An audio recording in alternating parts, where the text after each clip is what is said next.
everyone to the conference Grounded in the Present, Skilled for the Future. We are delighted to have you here with us today. And I will just bring the welcome remarks from Miguel Ángel García Morcuende, that is the General Councillor for Salesian of Don Bosco, the Youth Ministry, and the President of DBI. He apologized for his absence, but he's on a mission in Brazil, so he couldn't attend for traveling.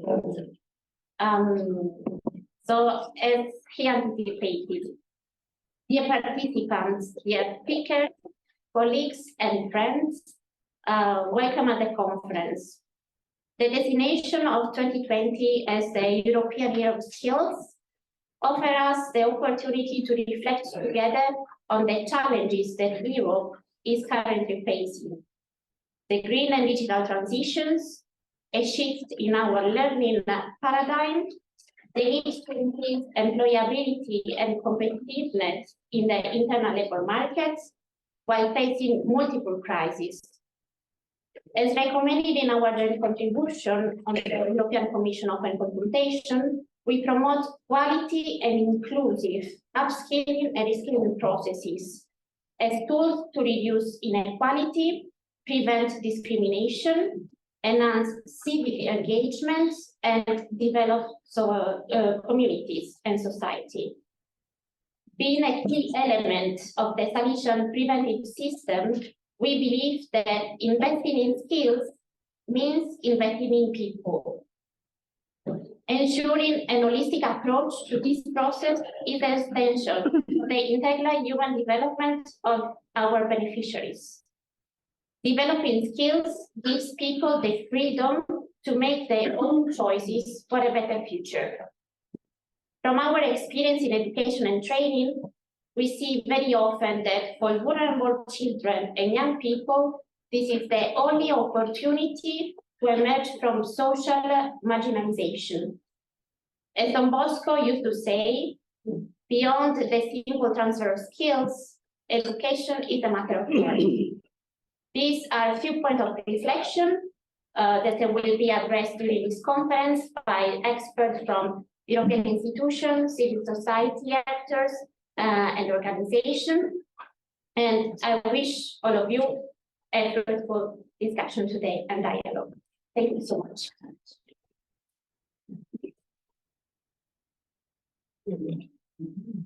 So thank you, everybody, from my end as well, for coming here today. It's such a great number as well. I would just like to say that this meeting and this conference today is going to be recorded in the sense that we're going to then share it on our social media, and you will be able to share it also with your networks and your partners. But the only people that will be in the screen will be the speakers themselves. So there's no worry of being caught in the focus in a way for you audience.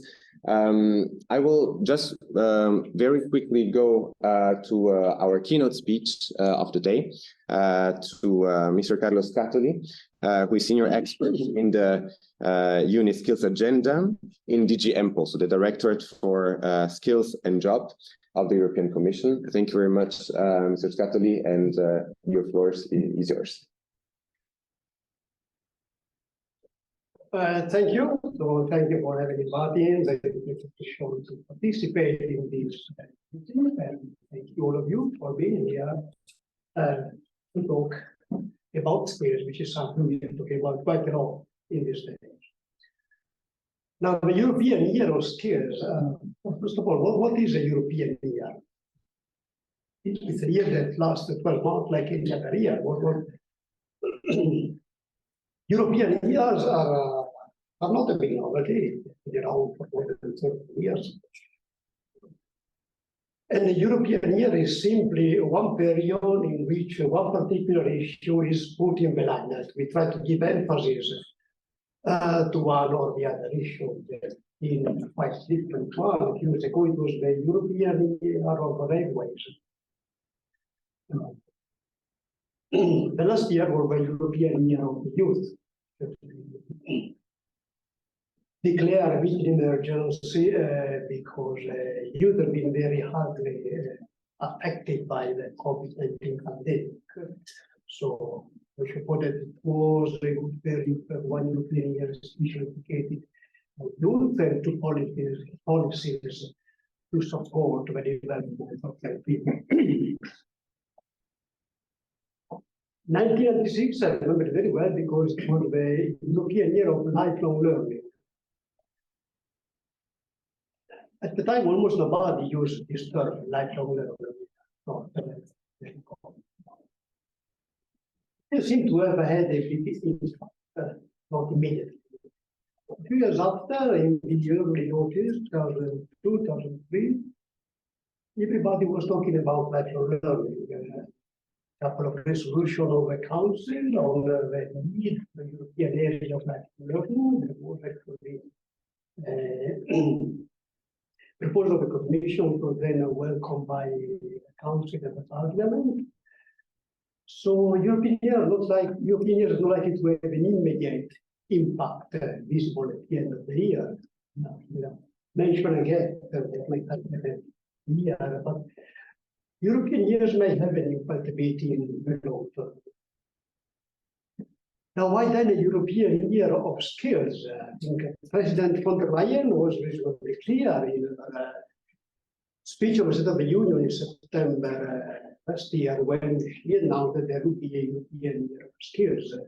She linked it to government, which many companies and organizations, also non-profit organizations, are having in Europe in finding the right skills. Okay, this is a serious problem. So, because Europe, the European Union, doesn't have a lot of underground resources, oil fields or gas fields. Our wealth is the skills of the European people. What has been making Europe a important region of the world, and this is what has made the European Union a regional world where the peace has now been lasting for years.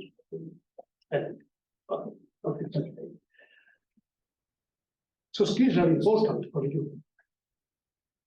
Skills are what make it possible to have an advanced European social model. And to be able to sustain this social model, which is quite appreciated by people, the social democratic model, the effectiveness of a European model is not common. I wouldn't say in many regions, but not even in many countries in the world. To be able to sustain it, we need a well-performing economy. Both economy and society need skills. Economy needs a skilled workforce, society needs skilled citizens who are able to play an active role in the labor market, but also in the factors.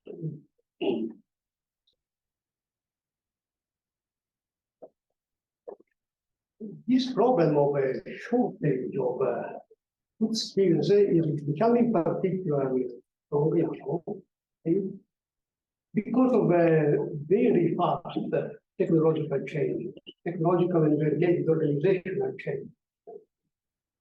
Everything is being digitalized. Digital skills can be seen at very different levels. We have digital skills of a specialist, and this is something that many companies are seriously lacking for to find good IT specialists.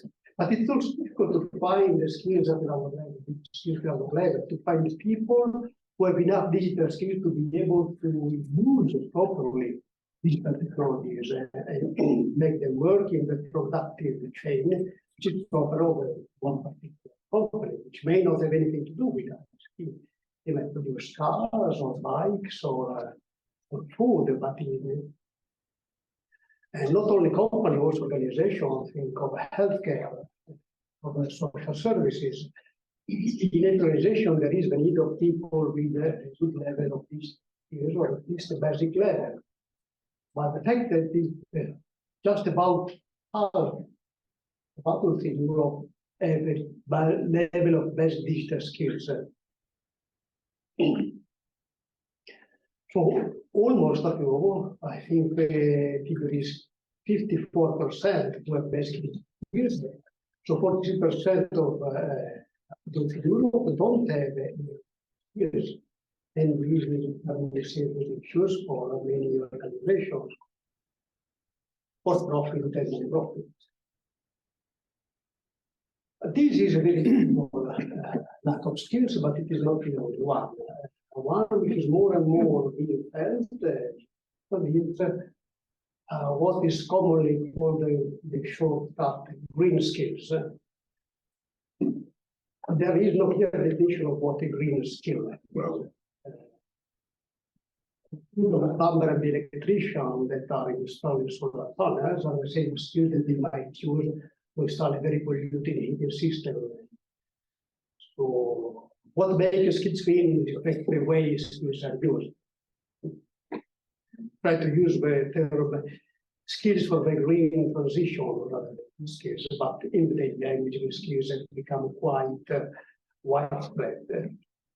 So, what does it mean for the economic society? Okay, for society, it means for the ability of citizens to behave in a more environmentally friendly way, to participate in recycling stuff, to reduce the consumption of energy.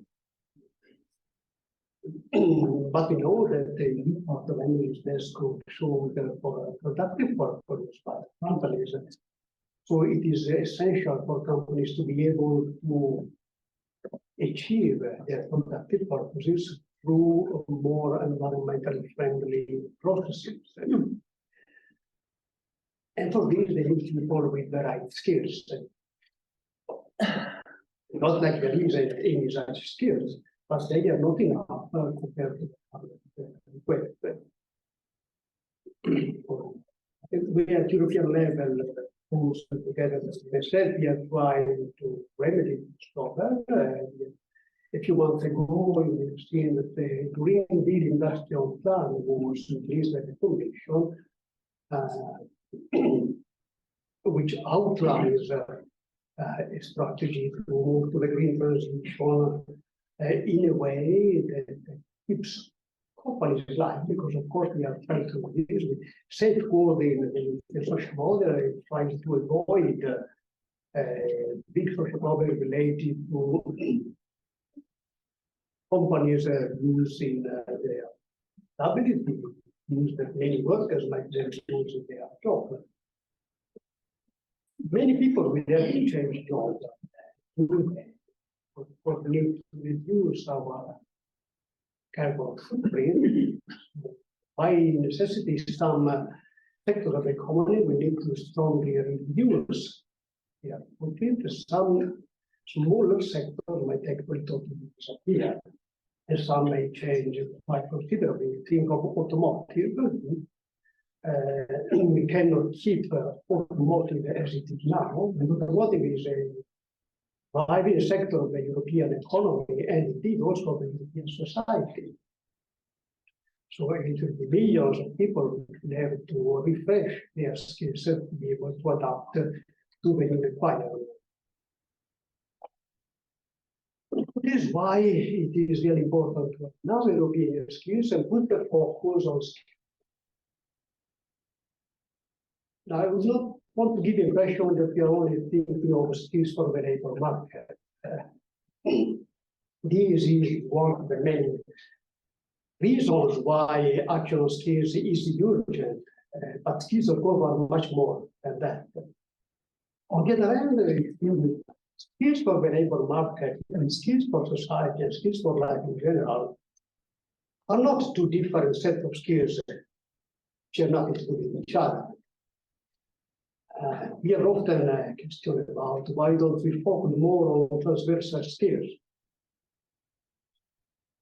But transversal skills are also very important for the labor market. When we talk about skills for the labor market, we don't think about very specialized skills to make a plumber, or an ICT specialist, an specialist, or a surgeon.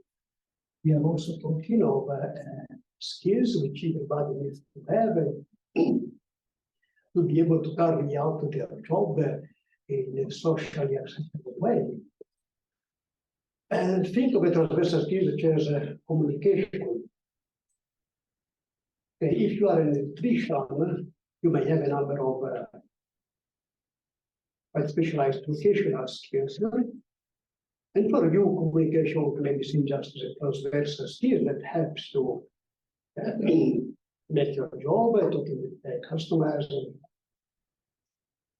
But for many people, communication is a core vocational skill, not just for people like journalists or people that work in television or in media.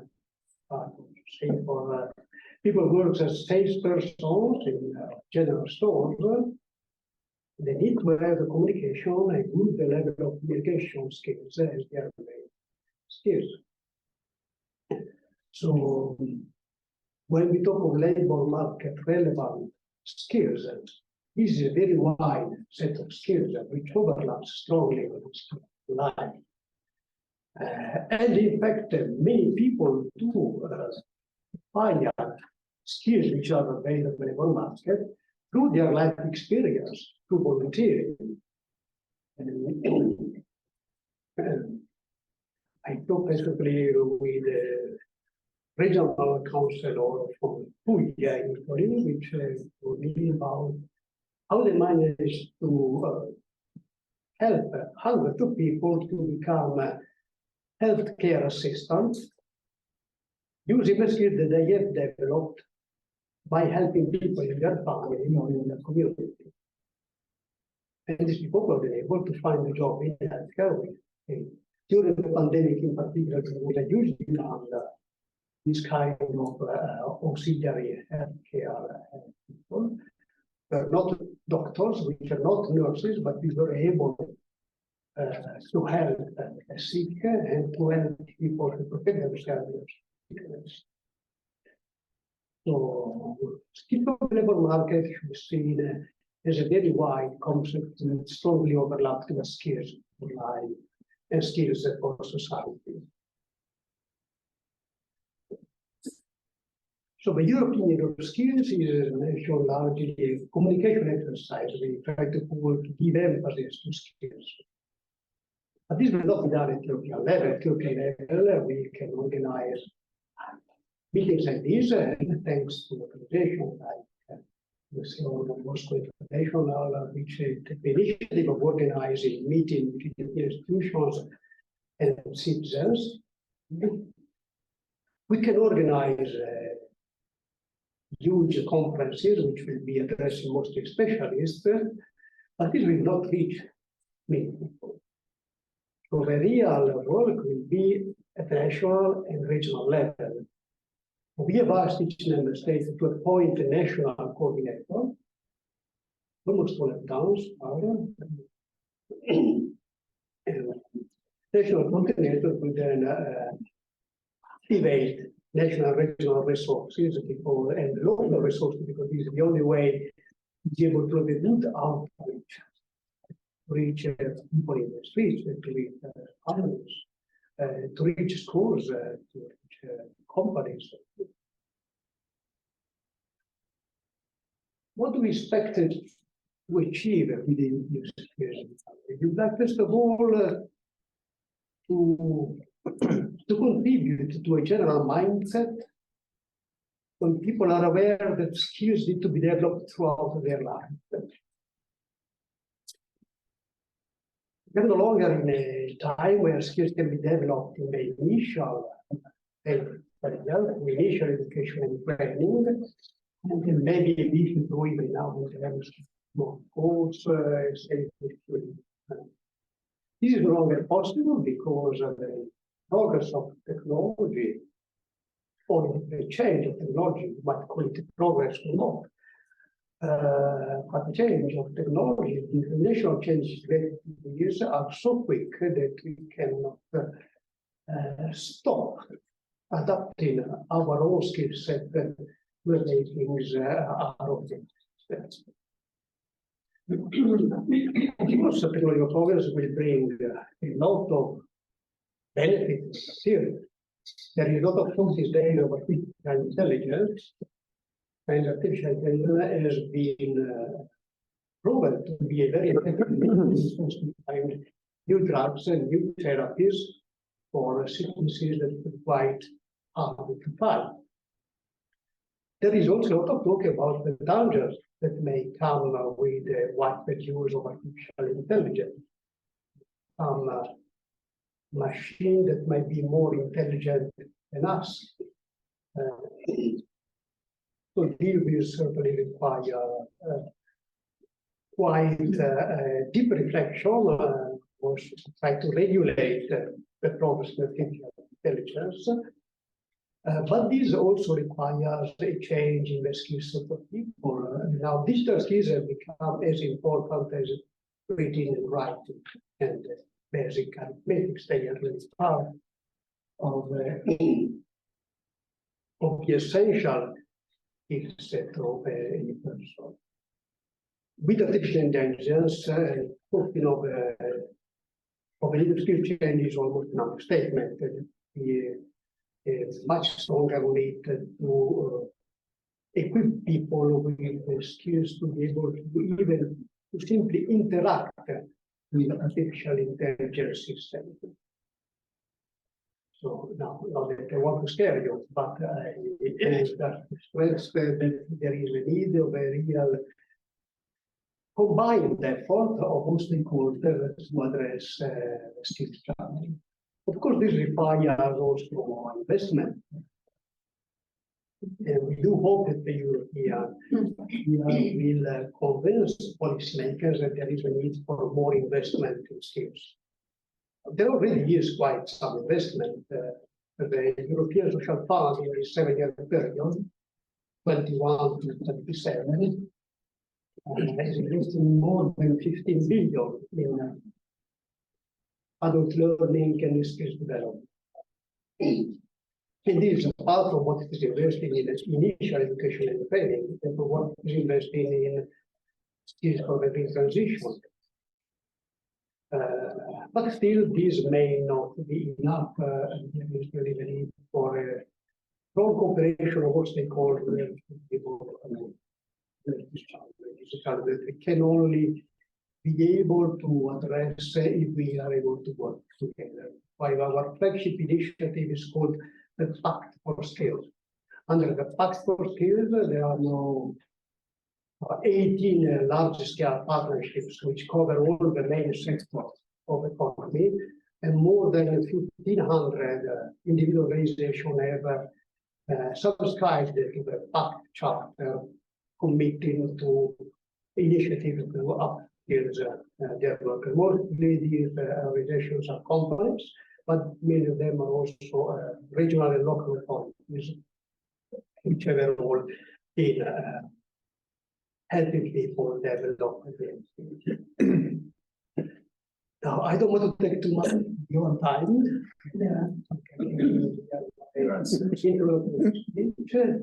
I hope the rest of the meeting is not be as boring as my speech. So, thank you again, and I wish you a good day of work. Thank you.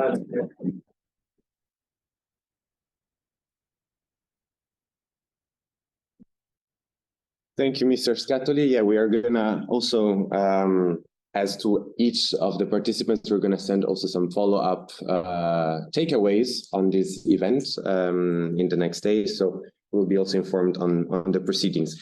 I will just go straight into the first panel. I welcome Ms. Michela Zabaglia, who is project manager in the European Year of Skills team in DG EMPL as well. She's going to go a bit more in the specifics of the year.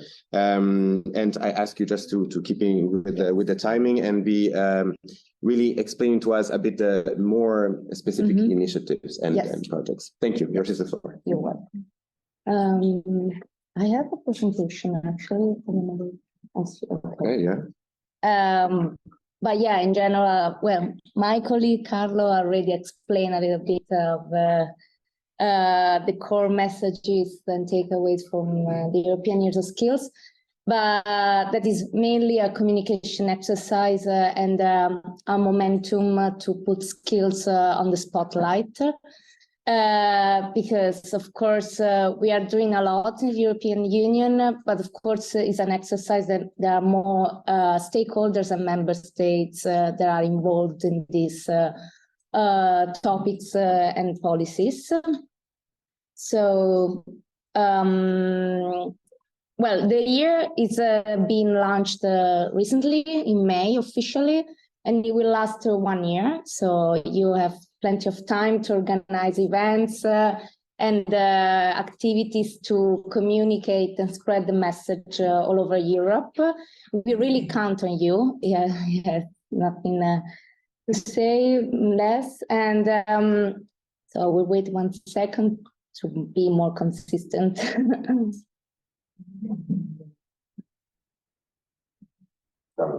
Yeah. Okay. Well.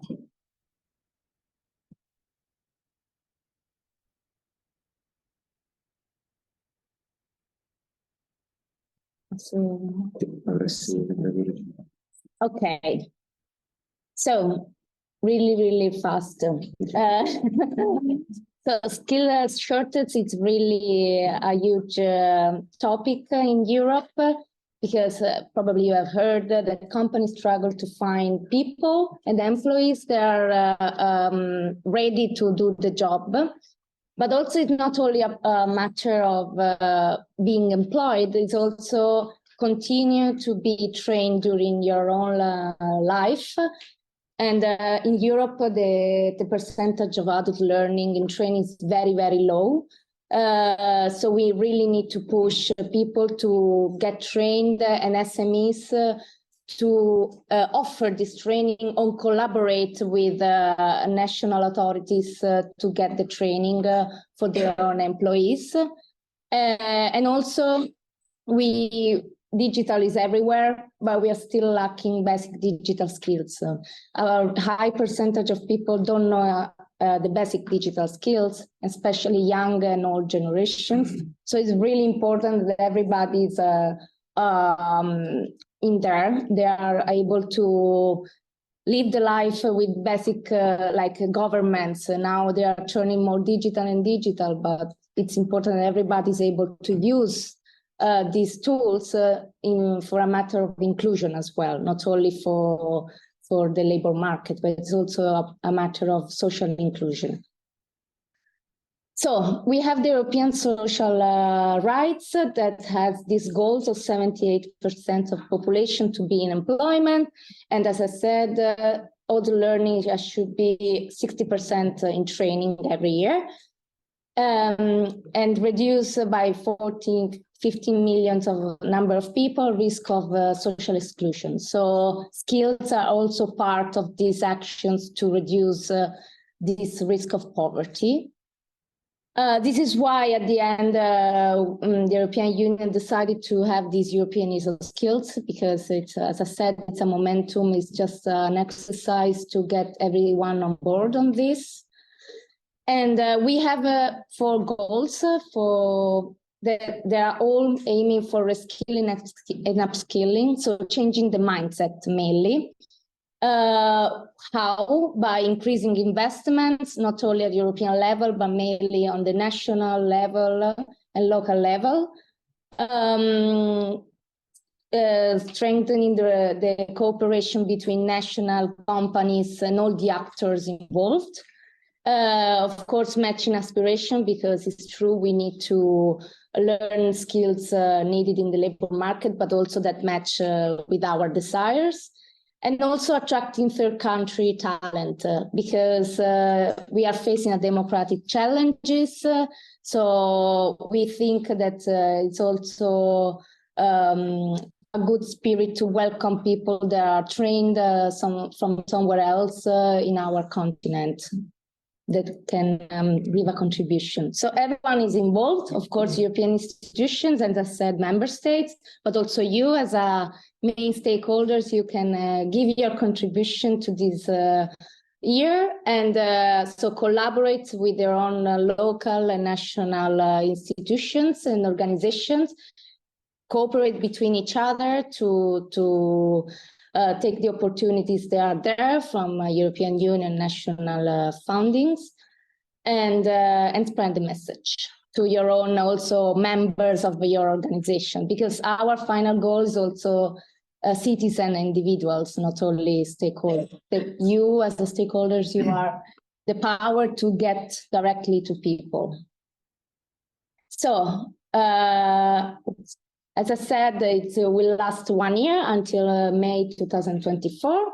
The final decision was taken and adopted in the 11th of May. And these are the key initiatives within the European Years of Skills. Some of them are already been launched. For example, the Green Deal Industrial Plan that has skills as one of the key objectives of the Green Deal Industrial Plan is skills.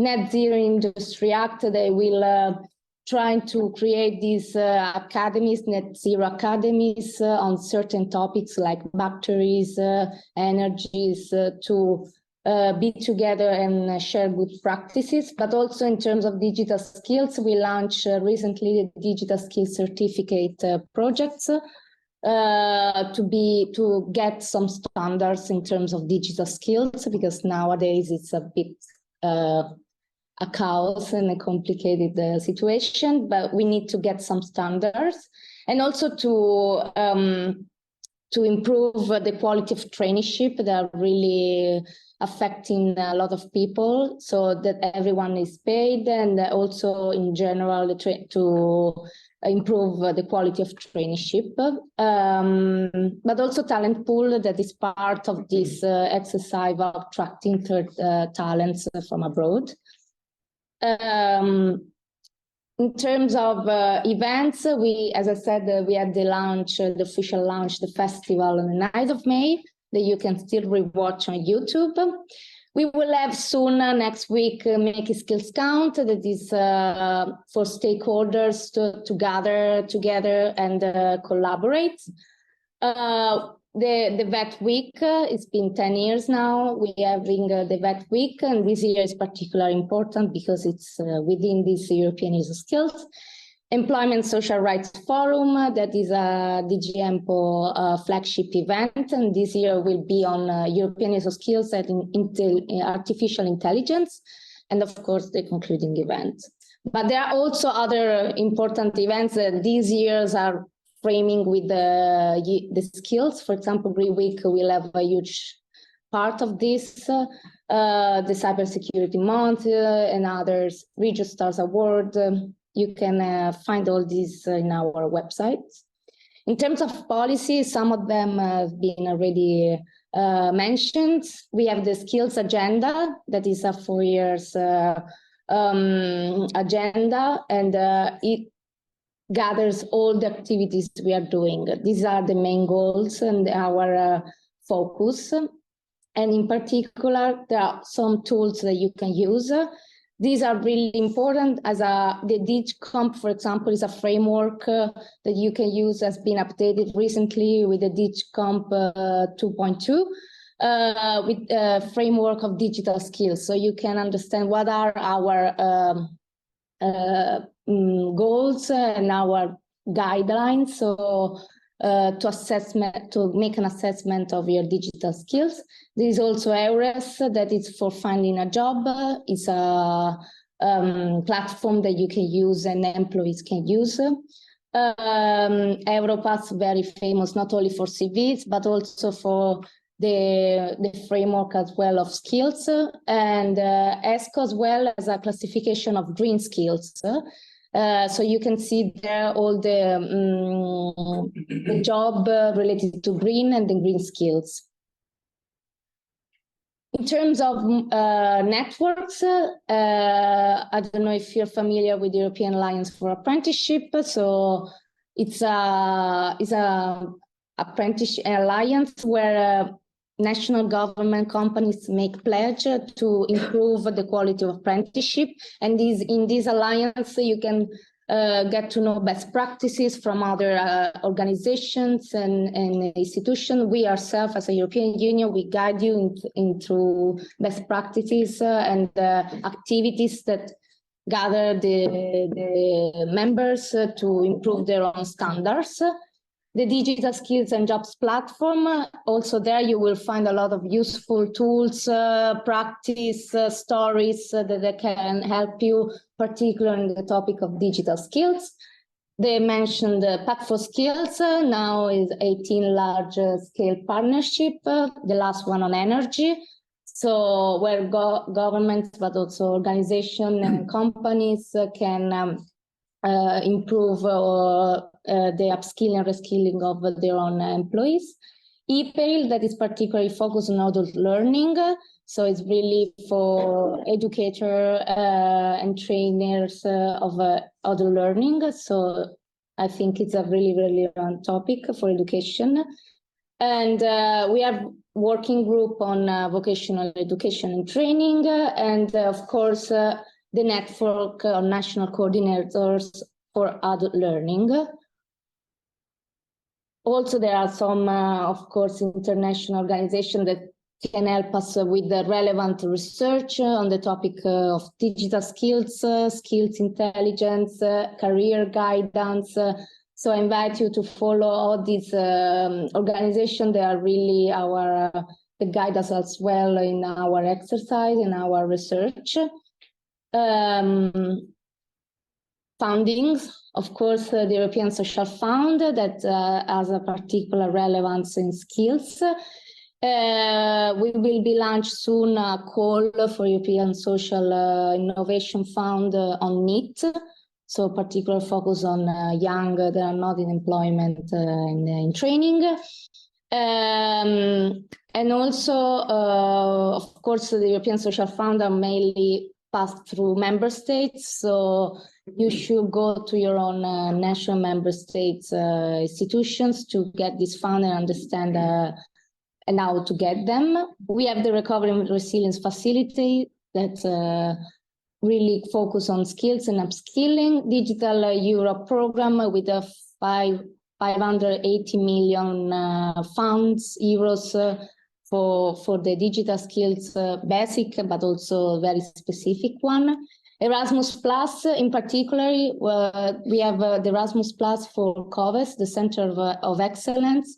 So it's this training, these vet institutions that collaborates with companies to create an environment that is more efficient to match what the labor market needs, but also improve the quality of education. So we, through Erasmus Plus, you can be founded with the Center of Excellence program. So I really invite you to discover more about it. And InvestEU, that is more in the financial and green sphere. We have the national coordinators. So member states have appointed some national coordinators from their own institution that has make a liaison between the European Union and the member states and about the European Years of Skills and in general the topic of skills and education. So we will have a next meeting on the 7th of June, and since then we hope that they will start working on their own countries to spread the message as well and the good practice. So what you can do, as I said, communication is key. So please use the hashtag European Years of Skills in every communication you're doing. Contact your country national coordinator. You can find the list in our website. Use our materials. There is a communication toolkit in the website. Use it as much as you want and submit your event. If like an event like this one, we have a map that you can submit your event. You will see your own event in our map, and you can also, we can promote it. Share your story with us. If you have relevant projects or individuals that get trained that you think that's relevant for the goals of the year, please share your story with us. We have a template in our website that you can send us the stories so we can publish and promote it for you. And of course, contact your member states, institution, get the funding, the opportunity of the funding to improve the life of our citizens, so we reach our goals together. So thank you very much. Thank you very much.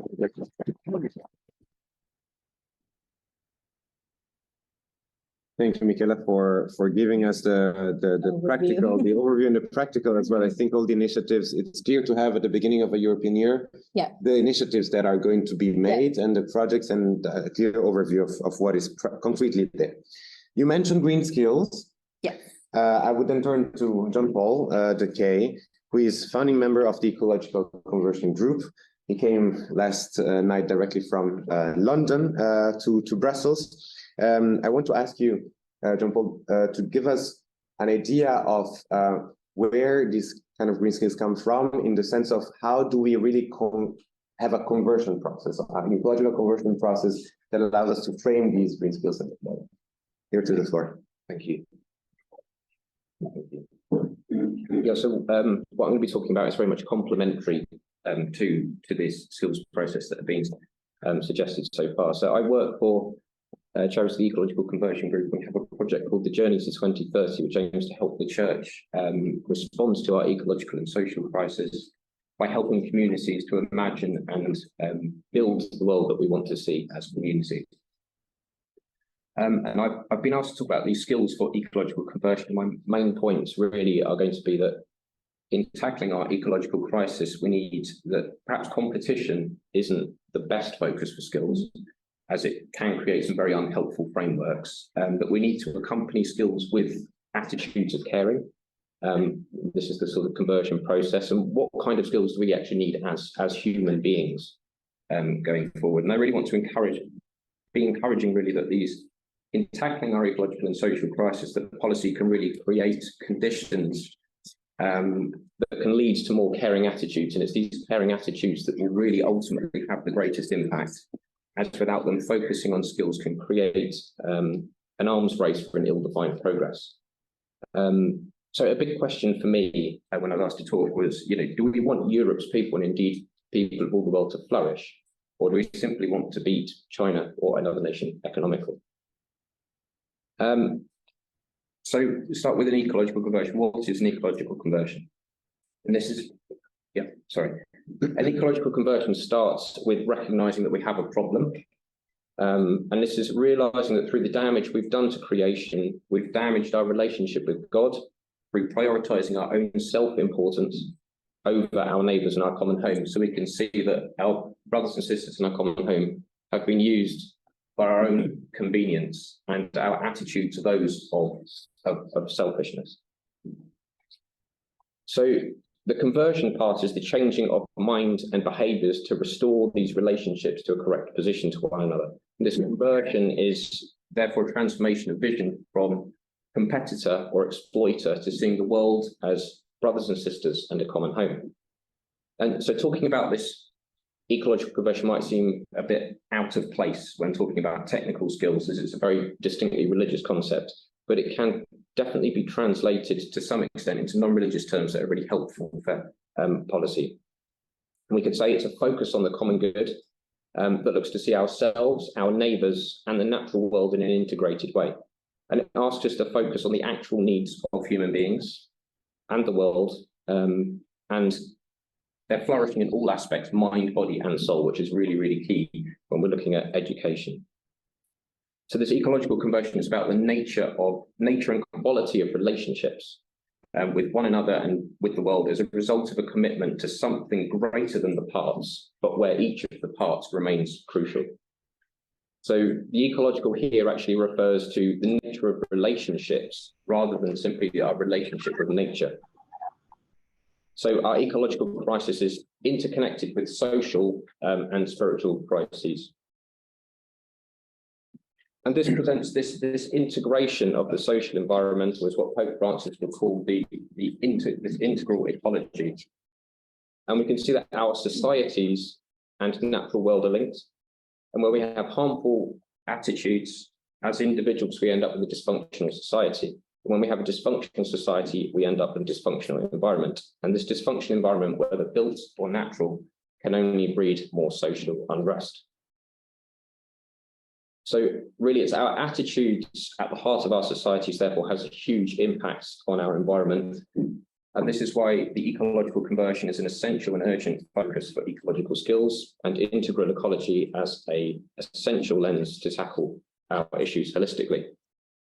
I want to present a vision here to make sure we're all on the same page and help us define what we actually see as progress. So this is my vision of society. You can all cheer if you agree with all these different bits. So we want to see government as being well organized and making laws and policies to enable human flourishing. Yeah. There we go. So businesses, their job is to provide dignified work and an equitable share of the Earth's resources, and they're focused on well-being and purpose. Yeah, that's good.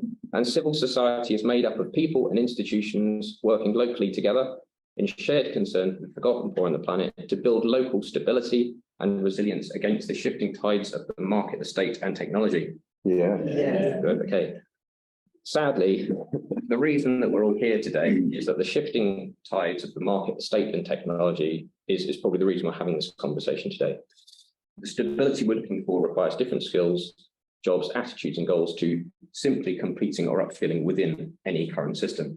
So this cartoon from the 1940s, you can see, our social security is tied up with this industrial international competition through technology.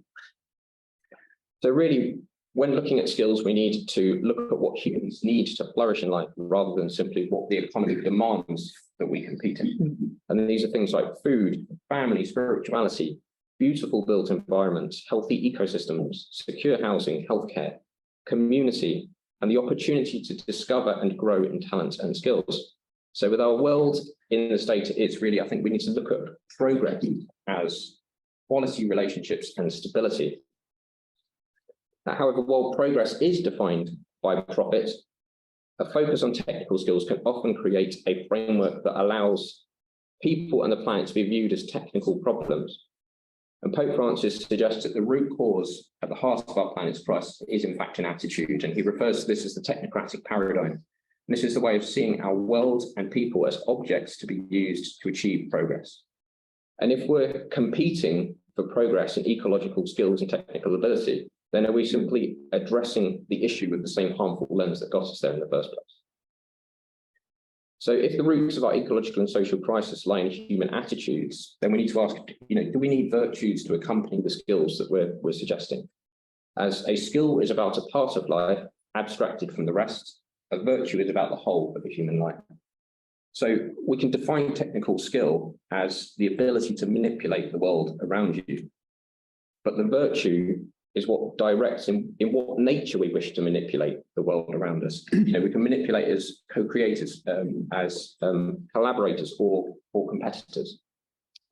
So in this slide, if we start with the attitude of greed and competition and apply technical skill, our ability to manipulate the world around us, what impact does that have on the people on the planet?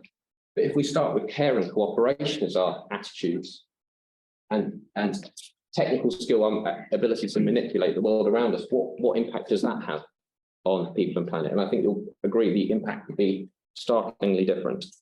And if you've read Lord of the Rings, Tolkien sums this up absolutely beautifully when Sam is tempted with the power of the ring, and he says, but he denies it, and he says his own hands to use, not the hands of others to command. And I think that's really important, because one of the main points that I want to make is, are we working in ways that we're directly involved with this manipulation of people and planet, or are we simply commanding others through a proxy via modern technology? So we can see technology is not neutral, and technological solutions often create frameworks that colonize our imagination for solutions. And as nations, we only want technical jobs for ourselves. In the end, policy makes it very difficult to get our own hands dirty with the very jobs that connect us to the land and to the people and to the things that matter. So again, from the 40s, this cartoon shows the people of Britain with their hands tied behind government policy of international competition. And the caption is obviously this country cannot feed itself. And again, this has implications as we end up attracting workers from other countries to fill the skills that we won't do. So we're attracting skills for all the wrong reasons. So for ecological and sustainable skills, no skills will be well used unless we are the right kind of human beings. If we as people, nations in the world don't have our focus right, do skills really matter? We need a strong vision of care for each other and the environment for these skills to accompany. And there's a philosopher called ELSiA who beautifully sums this up when he says, care is ultimately what transforms the quality of involvement, engagement with the world so that we pass from getting things done to living. So in terms of recommendations, when we're looking at ecological skills, rather than in a narrow view, I'd recommend looking to the places that we learn to care and the places where values and virtues are instilled as an integral part of skill development. We need to focus on the environments where we learn to care. So recognizing the informal places of learning. So these can be, supporting the family, the places of worship, the schools, the wildernesses as environments where we learn how to care about the world and people. And as part of this, protecting and growing places of encounter. So this is really important that we need to encounter one another as human beings, especially in an age of polarization and technological seclusion. So again, encouraging places of worship, the high street, the village hall, the libraries, community infrastructure. And growing places of encounter with nature. So people need a free and plentiful access to positive experiences within nature and bringing nature into built environments. So building city forests, school farms, ensuring nature is not a privilege, but a necessity. And link this with official education on the importance of nature, but using language where nature's purpose is not for human beings, but an understanding of our understanding of our place within it. And in terms of skills, my suggestions would be encouraging funding and support for skills in agroecology, local production of goods using local materials and skills, and in care work, because these are professions in which we are able to see the direct effect of our manipulation of the environment and people and learn to care. And these jobs are typically unattractive and not economically viable due to the framework of international competition. So really, we need skills for local engagement on global issues. If policy is too focused on global competition, it creates frameworks that destroy local resilience and autonomy. And I think also to see communication as a relationship between social actors and to really foster imagination for new and exciting opportunities. And yes, some further reading for you. Thank you.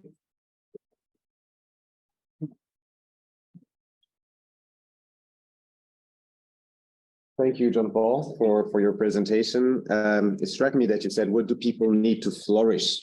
That's a verb. That's a nice word that exemplifies also what the virtue versus skills, and the places of encounter, like this one today as well. I will go directly and straight. Well, you notice that the coffee break will be there. Don't worry.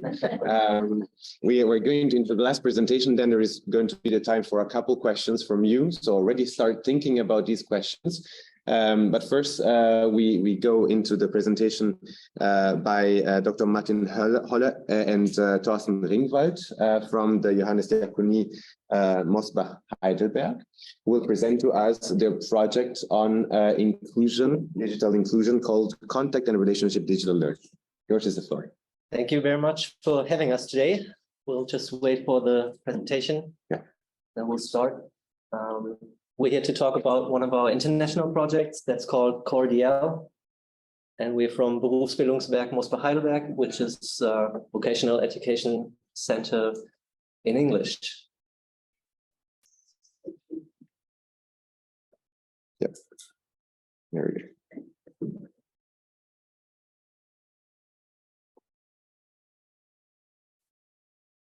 So we're part of a bigger organization that's called Johannes Diakonie Mosbach. So we are a Protestant I hope that's okay to say that. It's ecumenical. Right? It's okay. I'm Catholic, by the way. So that's okay. As you can see on the right side, we have a mission statement and we share Christian images of humanity, of course. When we look at people, we see that they have skills and abilities and that we can develop those skills. We see unique resources. We see vulnerable people. And we see that people are dependent on each other. So that's our common thought that we have when we look at people. What do we do and what do we want? Of course, we want to work. We stand for person-centeredness, for social space orientation, and for an impact orientation. We want to work. We offer professional and personal services as perspectives for and with people with learning disabilities, people that have a lot of skills, but in general, people think they don't have a lot of skills, and for people with mental illness. We make contributions for inclusion. That's our common goal. And we solve, well, at least part of the labor shortage. To this end, we offer training in almost 40 professions. That's quite a lot, and we can see that soon. We also offer school-based measures. Mr. Ringwald is going to talk about that, and services in the context of vocational preparation, not only on a national focus, but with an international focus as well. Since it's much more impressive to see that with your own eyes than listening to words, well, at least to my words, we're going to show you a quick video. Yes. Maud, you can let the video start, please. You want to stop the... You can stop sharing. No, it should. We are a vocational education center offering education and training opportunities to those with different or special needs. We are proud to have over 270 young adults training at 2 locations in 26 different fields of expertise. In case a trainee has a longer way to travel from home, we offer housing opportunities with free meals and community activities. The many fields we offer include hairdressers and hairstylists, all-rounders when it comes to cutting and styling hair, even with the occasional real-life customer coming in to get a new hairdo. Warehouse management and logistics in cooperation with third parties to create real work experiences in a learning environment. Or woodworking and carpentry, cutting, building and sanding wood into the perfect shape, be it for decor, furniture or other practical uses. Office management, commerce and e-commerce, surrounding everything about sales and marketing. As for contact people, here they are.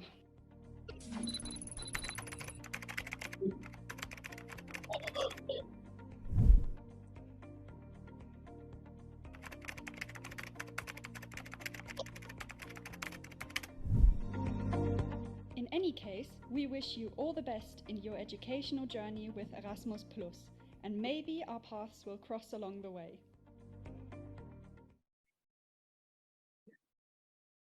They would have loved to be here today, but it's vacation time in Germany.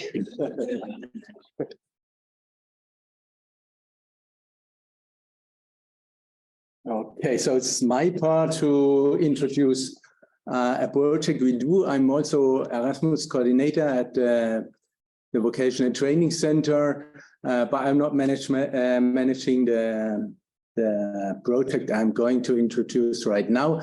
Usually I make the mobility, Erasmus mobility project. So we send our students also to different European countries.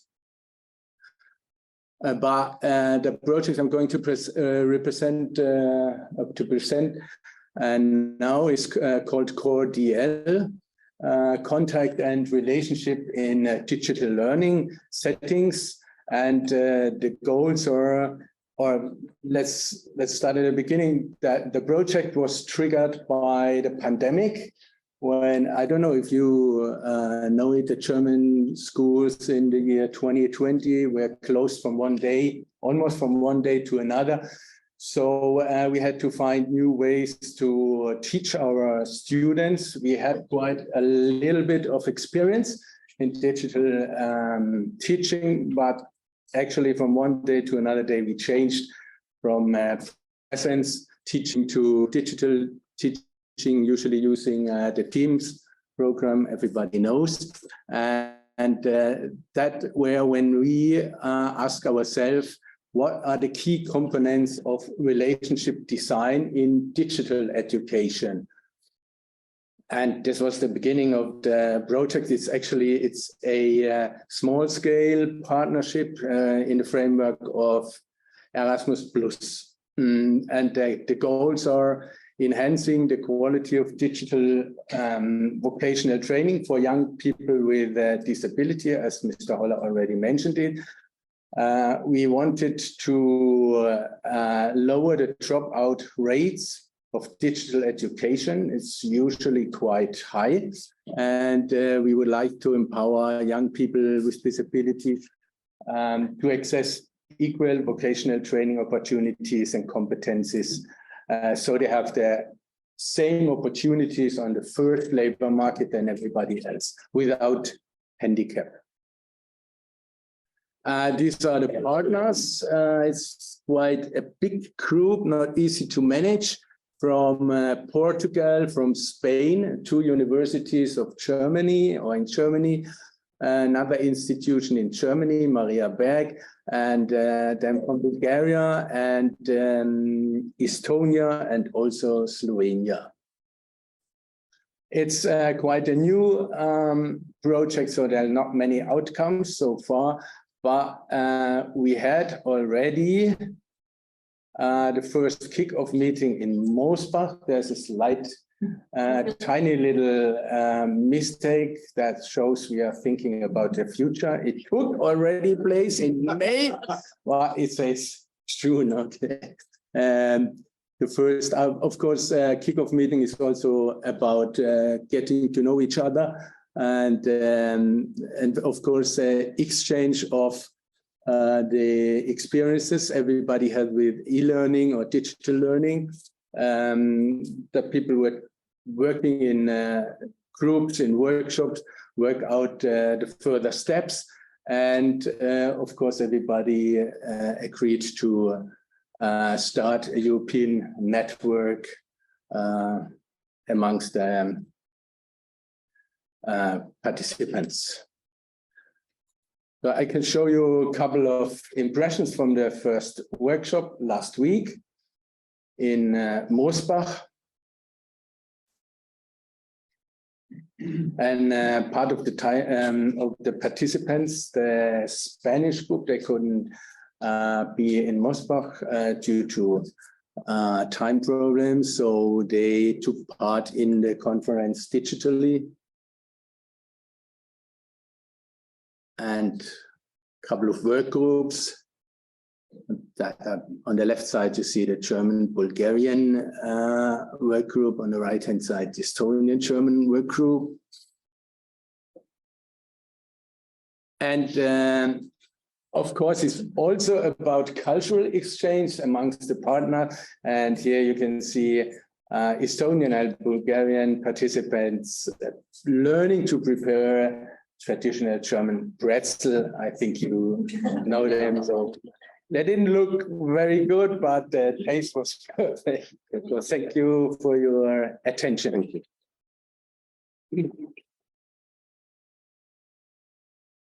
Thank you very much to both of you for the presentation. I would just like to open the floor now. So are there questions, comments, feedback that you would like to ask to the speakers? We've heard many, many inputs from all of them. So if there are questions from the public, from the audience. Yes, Gisela, please. Mr. Holler, I would like to ask you, what do you wish, or what would help you to improve your work for the people with handicaps, with the people well, who need more support? Well, I think we need more trust. Our national agency that pays us, they think that you can build relationships in a digital context. By doing our project, we can show that actually you can do that. And most of the people that need our assistance in the Berufsbildungswerk Mostar-Heidelberg, they have problems with relationships. And sometimes they can't just go to school because they're afraid to meet people. So we have to think about the digital context. And that's why we need the trust, and we need scientific proof that we actually can do that. So that's why the project is so important to us. Thank you. Further remarks or questions? Please, Andrea. My name is Andrea. I represent the Lifelong Learning Platform. I have a question for Ms. Lavaglia. Since we're here, we can enjoy the presence of the Commission. I very much subscribe to what you said at the very beginning, that the European Year of Skills is mainly a communication exercise to put skills in the spotlight. At the same time, this is unfortunate because we've heard how important skills are. And I was particularly interested in the timeline of policy outputs that the Commission is preparing at large, not only DG Employment, of course. Yeah. But is there a particular outcome that we can expect at the end of the European Year of Skills? So I have the feeling that qualification frameworks for the nationals or provisions to boost digital education, they're all very nice things to have, but it might have happened despite the fact that we are in a European Year of Skills. Are there concrete indicators that we can expect at the end of the year to aim to reach? Is there a particular end goal apart from those scattered communications in there? Not really particular. There is no specific outcomes from the European Year of Skills. It's more an exercise to gather all together policy initiatives and opportunities that are there, in particular for skills, to get resonance. Framing it in the world of European Year of Skills, you get more resonance. And the fact that we are talking about it today, it's already one of the key objectives of the year. So no, in political terms, no, there is not this precise outcome for the European Year of Skills. But I mean, the legacies should be long. It doesn't stay just on the year. We expect the year is just the start of something that will continue in a positive way throughout the years to come, not only in this year. This is just the start, let's say. Thank you very much, Michaela. I have maybe one question to John Paul, follow up to what you mentioned. The skill of imagination, how would you describe that? Because it's really intrigued me how this is maybe really related also to the creativeness and to creativity as a whole, and to all the intercultural, interreligious, but also interpersonal competencies that we need if we want to, as you mentioned, really flourish and accomplish ourselves in society. Yeah, so this is something that we've been particularly focusing on, as we've realized that that picture that I put of the person in the cage, that we only think within the framework of what's possible, is something that we're seeing really loads when we ask communities to draw, to sit down and draw what they want their communities to look like. You know, by the year 2030, if they'd done everything they could, and this is the practice that we've taken from the transition towns, Rob Hopkins and the transition towns. And it's really interesting because people seem to very often only think within the parameters of what they think they will be allowed to do, what's possible, what they know is possible, or what is technologically within their means to do. So this idea of a greater creativity, of actually thinking, what do people do in other cultures? What do people do? What do they do in the past? What could we do in the future? And actually really trying to, I think it's this whole idea that if you want to get somewhere, first you've actually got to be able to imagine where you're trying to go, and then you can work out how you're going to get there. Thank you. And clarifies it, I think, very well. So if there are no more questions from the audience, I don't see any hand raised. I will just go into the coffee break for around 10 minutes. I think all the speakers are ready for their participation, especially our partners, ELSiA and the EKD office here in Brussels, because they allowed us to get such amazing speakers today. And we reconvene at 25 past, if I'm not mistaken. Okay, thank you.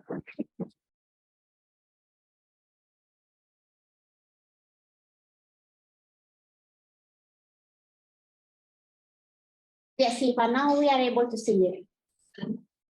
Thank you for joining us online. Good morning, thank you. Okay, we'll just briefly ask Andrea, what is really the meaning of lifelong learning, and what is the vision on that that you promote through the lifelong learning platform? Thank you, Sarah, and thank you for having me. This is a very, very big question, right? I represent the lifelong learning platform, so for sure I could take the whole morning discussing what lifelong learning is and what lifelong learning means. I would like to start by just giving you the very cold definition that the European Commission provided. In 2006, I think, the European Commission defined lifelong learning as the process which lasts throughout one's life, that involves learning in all of its forms, whether formal, non-formal, or informal, and that results in an improvement of skills, knowledge, competence, or attitudes. This is the standard definition that we also embraced in our own terminology. But for me, honestly, lifelong learning is so much more than that. Lifelong learning is of course a process that brings learning and therefore an improvement in all of those skills, knowledge, competences, and attitudes. But it's an attitude in itself. It's the idea that we all learn throughout our lives. Our motto is actually from cradle to grave. It's a bit dark, but I think you get what we mean. And possibly we start learning even before we're born. This is something that we often hear in the field of early childhood education and care, that a child's life begins in the uterus. And the learning itself begins in the uterus. So for us, lifelong learning is more of an attitude. We try to promote a holistic approach to lifelong learning. For those of you who don't know us, the Lifelong Learning Platform has the ambition to represent all stakeholders in education and training in Europe. One way or another, we are a network of networks. It's in the EU jargon, we call ourselves an umbrella organization, because the umbrella metaphor kind of allows us to gather under the same hat multiple actors. We have 42 EU members, and this allows us to have a very diverse view of education in all of its sectors. Once again, formal, non-formal, and informal. Thank you very much. A wonderful colleague to put the presentation on.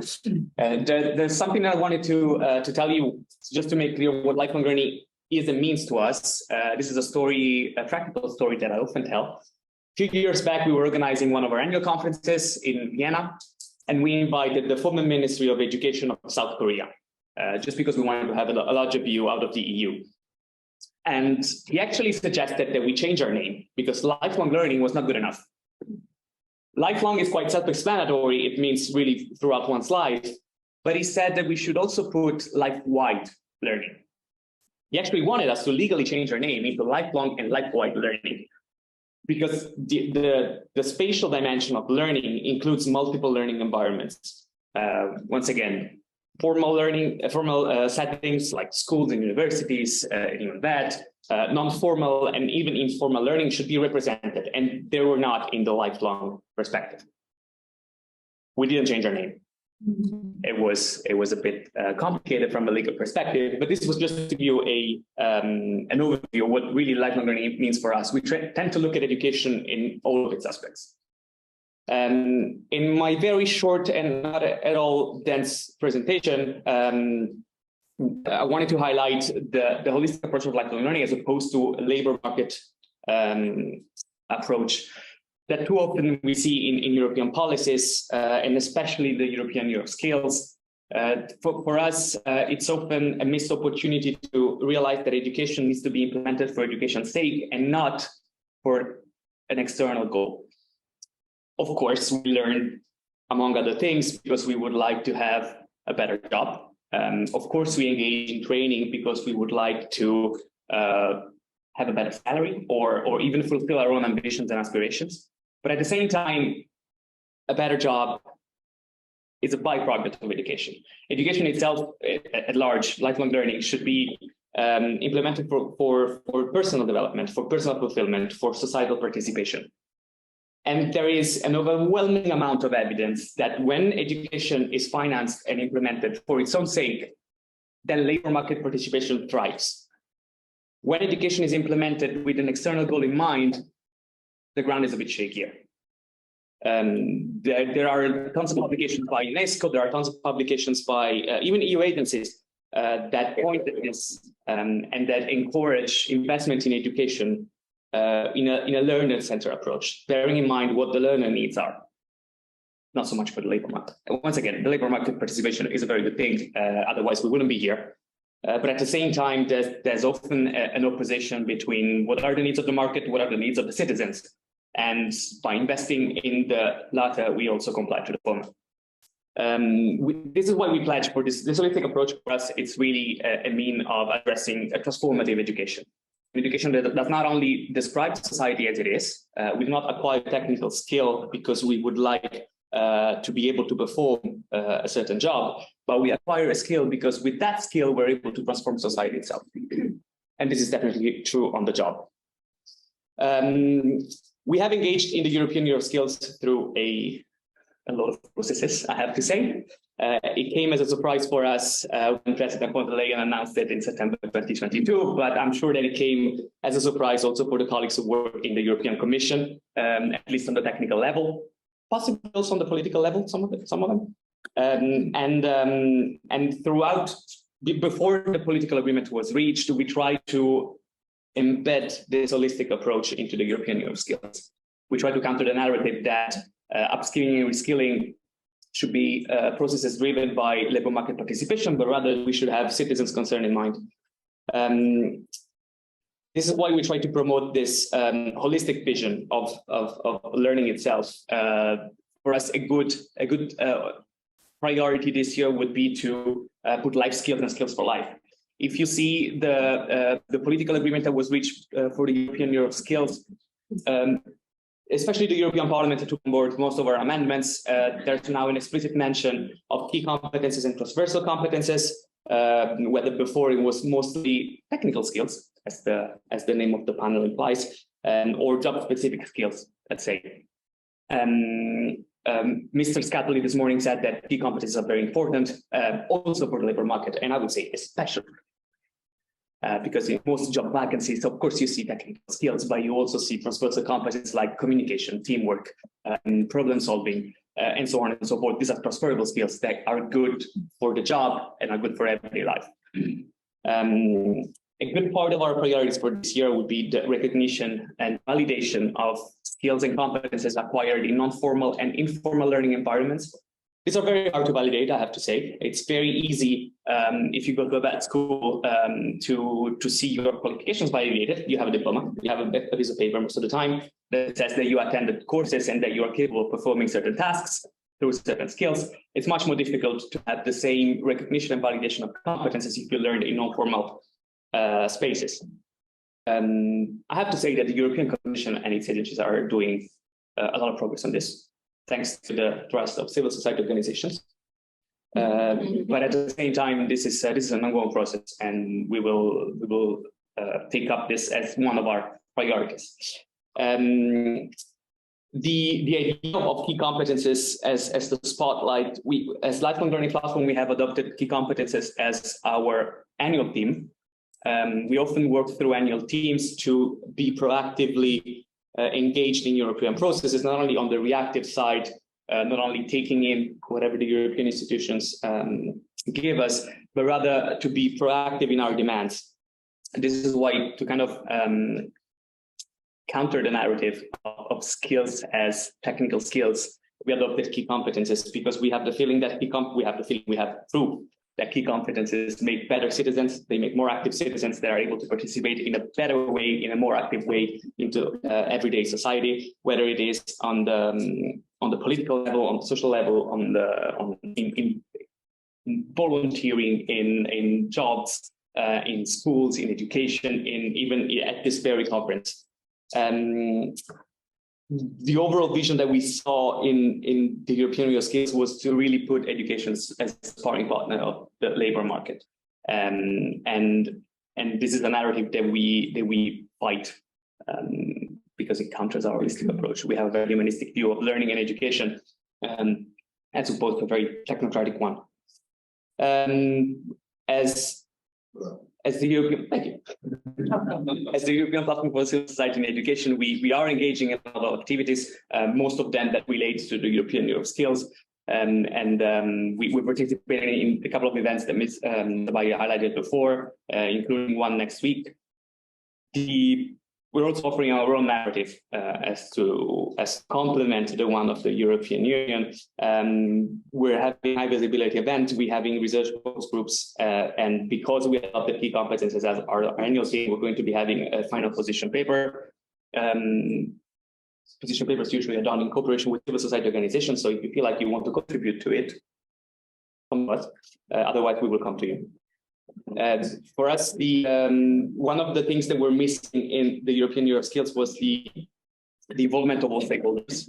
We've seen at the European Year of Skills Festival, so the launch event earlier this month, that there was a very good involvement of social partners, businesses, but even trade unions were clearly very visible. What was missing was the visibility and the involvement, the active involvement, the meaningful involvement of civil society organizations. The European Union now, since the conference on the future of Europe, has tried a lot to engage directly with European citizens.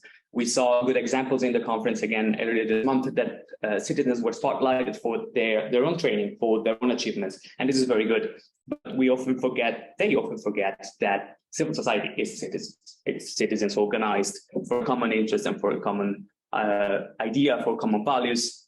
And this is somehow a bit forgotten, a bit lost in the European Commission's communications. So this is why we're engaging in a dialogue with the EU. Usually, we say that our main driver as lifelong learning platform is advocacy, and this is part of our efforts. Thank you so much.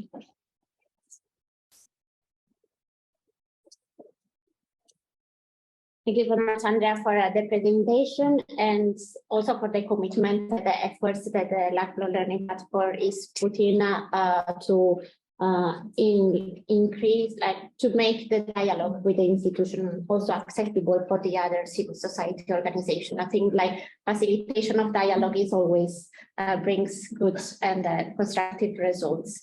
And on the note of holistic approach and transformative education, these are keywords that really link with the Salesian way of educating and the Salesian approach to VET. So I will just give the floor to Ivan Toscano, that is going to talk about this and explain us a little more.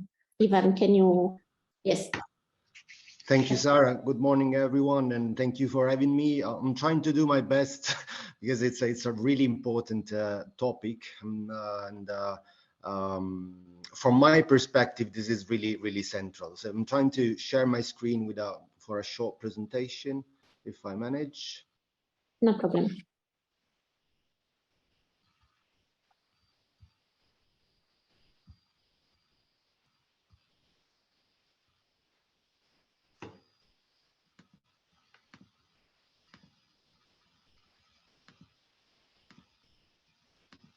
Okay, I don't know if you can see the screen, because now I can't see you anymore. Yeah, perfect. We see. Okay, thank you. So just for my short perspective into this panel, I would like to just to speak about the CNOSFAT Federation and the Salesians of Don Bosco experience when talking about VET and technical skills for inclusion, particularly moving from the approach of the Salesians have when speaking about youth, social and vocational integration, but then also giving some hint on some practical example that we brought in terms of cooperation and projects to see how from theory we can really build some concrete projects and pilot to bring this approach to concrete life. So we heard that we are in a very important year. This is 2023 will be the European skills. We've heard from Andrea how holistic approach to education and employment is really key. So let me just recap some key concept of why for us VET providers is so important the concept of skills development and what the European Union means behind skill development. So the European Commission moved from the assumption that there is a direct link between employment, poverty, and social exclusion, according to whom, as a result of growing employment, young and adult people are experiencing increased levels of poverty and social inclusion. So therefore, it's important to build up joint strategies to link the promotion of high level of employment, fight against social exclusion, and high level of education and training. So education, training, skills development, and employment are key pillars of a unique, comprehensive, holistic, we can say, development strategy of poverty reduction. So behind this concept of skills development, there is really much more than teaching a trade. And we are really, really happy that skills development will be at the core of the European Commission agenda through these European years of skills. Within this concept of skills development, the role of vocational education and training and of VET providers become really, really central. According to the European Commission, the role of VET providers and of VET is really important because they share a dual objective. They both contribute to employment and economic growth, and that also contribute to challenge, to meet broader societal challenging, to promote social cohesion and holistic development, in particular for vulnerable youth. They said the European Commission claimed that in case of disadvantaged groups, in effect, such as vulnerable youth and women, the relevance of VET can successfully contribute to enhance social and professional integration by offering them inclusive provision to enter education, training, and labor market, thus fostering their social development and empowerment. So if we heard from what they claim skills development and the role of VET is, we can understand that skills development enrich its meaning from a simple teaching, learning of a trade for disadvantaged youth to a more holistic approach of skills for work and life.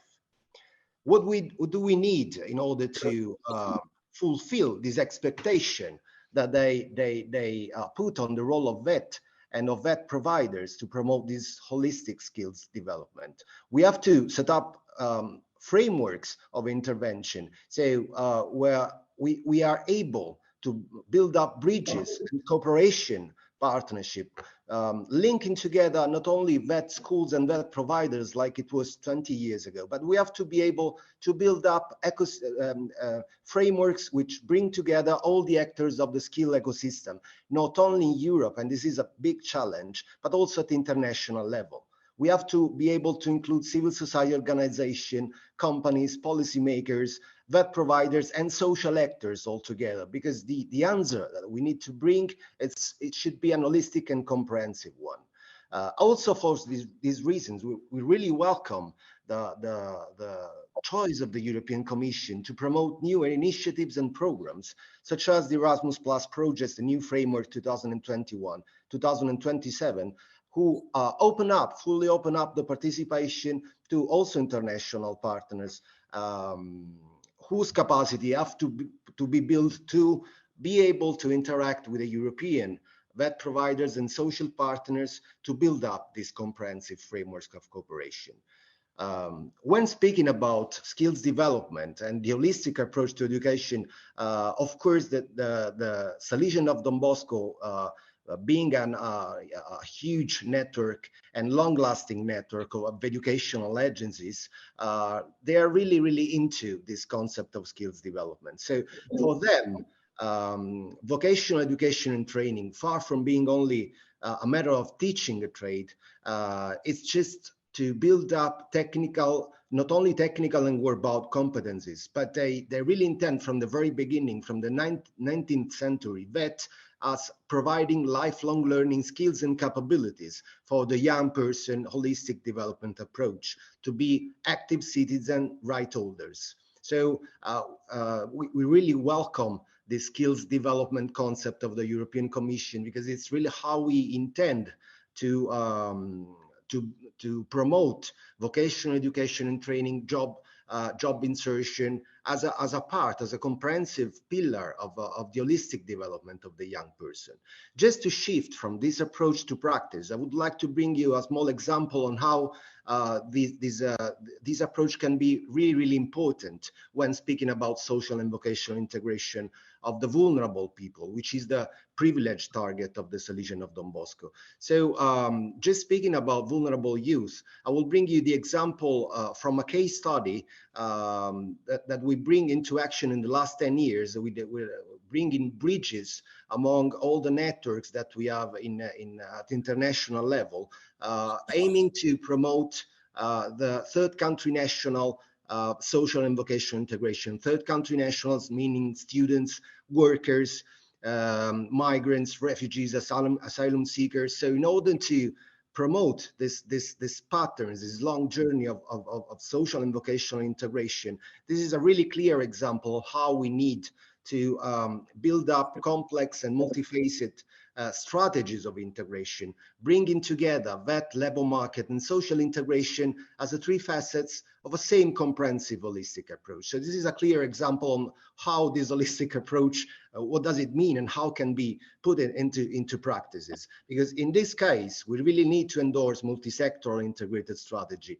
We really need to bring together actors from the social, from the market, from the vet field to co-plan and deliver joined up services, but not only Europe, also in the country of origin and transit of the third country nationals intervention, in order to foster an holistic integration, meaning educational, professional, socio-cultural, and economic. And I would like also to just bring my short experience to explain how European and international projects, funds, and programs can be really a means, a key to shift from policy to practices when speaking about bringing this approach to concrete field. So speaking about our experience in the last years, I work with the CrossPath Federation, which is the Salesian organization which in Italy coordinates 65 Italian vocational training centers, providing guidance, initial, higher, and continuous training. Our center are placed throughout Europe in 16 regions. As part of the Salesian family, we work together with vet organization and networks of the Salesians of Don Bosco, which are placed in 133 countries. They have schools and vet centers in 108 countries in the world, addressing more than 1 million of beneficiaries. So we can talk about the Salesians as one of the long-lasting and widest network of training providers of the world. The Salesian, in particular, as a family, have centers in all the countries of origin and destination of migrants. They work through schools, vocational training centers, youth centers, and also civil society organization, which bring together in each country this program. So I think that the Salesian family is one of the few actors who can really bring this holistic approach to practice by building up strategic intervention, which merge together pre-departure measure, training and orientation. So acting with the local partners in the country of origin through interventions that aim at orientate and train the people before arriving. So we are one of the few actors who can join these three components of the, we can say, of the chain.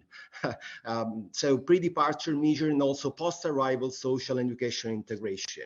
When speaking about third country nationals, social and vocational integration. So to bring you just a few examples, since 2017, we worked using different European programs, such as the Trust Fund Initiative, which is now included into the new Global Europe program, the AMIF project, but also some other development cooperation funds and Erasmus Plus to build pilots which could bring together European and Africa vet experts, market actors, job service offices, working together to co-plan and deliver both pre-departure measures and post-arrival integration strategy to foster migrant socio-professional integration in Italy and in Europe. And we did it by endorsing this and putting into practice this holistic approach. So we didn't only address vocational education and job insertion. We build up integrated framework which include and embeds into that provision also orientation, counseling, basic and advanced learning, soft and life skills training, basic and advanced vocational training, and social integration as a core pillars of a unique integrated approach. And we've been able to do it thanks to these European funds such as AMIF or the new Global Europe program. Also, through Erasmus Plus, we used the Erasmus Plus in the last years, specifically the key action tree, to build up a partnership, a network building among all the European and international actors and platforms of the solution, in particular to the DBTech Europe network, which is going to be a reality next October. We use the K3 project DB Wave to build up and put into action tools and methods to foster vulnerable youth and social vocational integration of third country nationals, and more in general, how to address vulnerable youth through this holistic approach. We use K3 project to build together not only vet networks, but also social partners, civil society organization, market actors in more than 19 European countries. So this is a practical tools how we can build these bridges and pull together the actors who could play their part in all the different facets of this holistic approach. So also Erasmus Plus was a unique and important tools to reach our aim. So we promote this engagement, multi-actor engagement at European level, and we also use the Erasmus Plus. We are actually discussing and working on how to enrich and enlarge the cooperation of the future DBTech Europe, which will be the network linking these 200 vet actors and their partners of the skill ecosystem in Europe, how to build bridges and open up cooperation with also our counterparts in Africa, in Asia, and in India. So we are currently working to prepare this COVE initiative with the aim of building up national clusters, because this is how the solutions work everywhere in the world, pulling together vet actors, social partners, market actors, and policy makers. So the four facets of this system, integrated system, to build up networks of excellence, to put into action at all levels this integrated approach to third country nationals integration. And again, Erasmus Plus can be a valid tool to reach our aim. This is the main, I think the main route that we have to pursue when speaking about how to put really concrete actions that open up the dialogue, the networking, but also aim at reaching a higher impact of our smaller projects together, pulling together expertise, pulling together networks, building up multi-actors integrated frameworks of intervention. Of course, it's not a single out project. Of course, it's not something that we can reach in few years. It's a long path that we have to pursue together. But again, we have learned something in this year. So of course, the first thing that we have to put our attention on is to make vocational education and training a first choice, so rebranding that, but also to make the vet providers aware of their role, speaking about the dual objective we thought about in the very beginning. So they have to be aware that their role is not just about job insertion, but it's far more than this.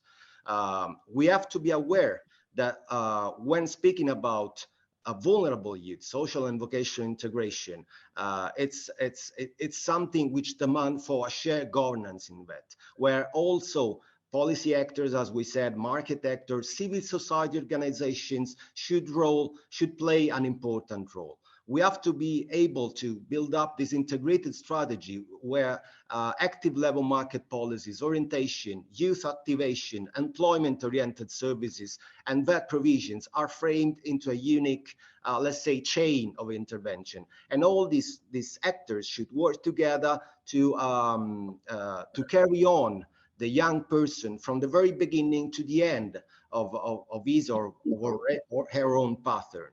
Of course, European and international funds, projects and pilots can be a really important tool for promoting really the skills development, this holistic skills development approach, and to really shift from policy to practices. But we need to strengthen our efforts, to build bridges, to open up to internationalization, to enhance the impact of single-out projects, and tackle the regionalism of the results. As for the moment, we realize many projects and pilots. We have to be able to frame all these pilots in a unique framework, because only building these bridges, internationalizing these networks, and promoting this cooperation among European and other African and Asian counterparts, we will be able to enhance the impact of our action. Thank you so much, Ivan. Thank you to you, and I'm open to any question. I will be happy to, if there is some points. No problem. Thank you for sharing this best practice from the Salesian approach to VET and to learning, and make it visible that the holistic approach and putting the learners at the center as a human being, as you mentioned, like a young person to carry on since the beginning of the formation process is possible, and is possible beyond Europe. And this is the great message I think you give us today. I will directly open the question from the public because we are running out of time a little bit. So please, if anyone, feel free, yes, to raise your question, please. Thank you very much. I'm Nicolas Sterling, work at the Brussels office of the Piedmont region of Italy. My question is for Mr. Lavegna. As we have seen the Euro skills and the overall skills agenda, we're able to put education under the spotlight, and we are all happy about that, I think. Nevertheless, as you pointed out, they seem to conceive education mainly as a tool to enhance labor markets. Correct me if I'm wrong. And if I got your point right, you don't agree with this approach and you think it is counterproductive. Can you explain us why? Thank you very much. Very good question. I promise it was not agreed in advance. You're totally right. So the European Euro skills, but not only, I mean, most of EU policies and EU communications on skills in general as a topic put education under the spotlight. And we're very happy about this. I was asked to have an interview just at the beginning of the European Euro skills on whether this was a missed opportunity or an actual opportunity. And for me, this is actually an opportunity, because when education is under the spotlight, we can say loud and clear what's wrong with this approach, what's not wrong with this approach. And for me, the approach that is wrong is that we will end up with the labor market dictating what's in curricula. This is the risk that we are encountering if we let labor market, well, just market interests enter education, enter the classroom symbolically. This is the main risk that we see. At the same time, this takes a lot of different forms. For instance, we're seeing that only certain, let's stick to the topic of VET, only VET is funded because we need more skilled workers.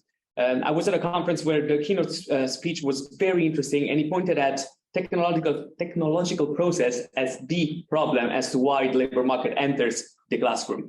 Because technological progress nowadays is so fast that companies and businesses cannot afford to train new employees on their own technology. And this is why they rely on education systems to do that for them. But at the same time, that progress is so fast that not even education can keep up with that. So there's an issue in the concentration of market interests in education systems as such, and there's a risk of exclusion of those that will not engage in such a process. there's a risk of underfinancing and underfunding those education institutions that are less linked to the labor market. Public schools are chronically underfunded pretty much everywhere. And you're just as Italian as me, and you know very well how underfunded schools are in Italy. But this is especially the case in Southern Europe and even more in the southern part of the world. This is a problem because then only technical university and technical subjects will get the attention of governments that invest in it. For me, this is the main risk. At the same time, as I was saying at the beginning of the answer, for me, this is also an opportunity because if education is under the spotlight, we can say that it's very good that it is, but perhaps it's for the wrong reasons. Thank you. Anybody else from the public? I have a question for Ivan. So I'm Aubeli from Don Bosco Usenet. And you were talking also about DB Tech and all the projects. And my question was, do you see any impact also on the educators and the accompanying adults? Because of course, with solutions, we are working more with youth, but then with lifelong learning, what is the impact that you see? I mean, I guess there is one on the adults and the teachers, also with the international networks that you're part in. That's it. Yes, thank you for these questions. It's really important. The point, yeah, I think that the impact will be huge. So as for the moment, we know that the solutions of Don Bosco privileged, let's say, beneficiaries are the vulnerable youth. But we also know that in the last years we learned how to work under. How is important to work under a lifelong learning perspective.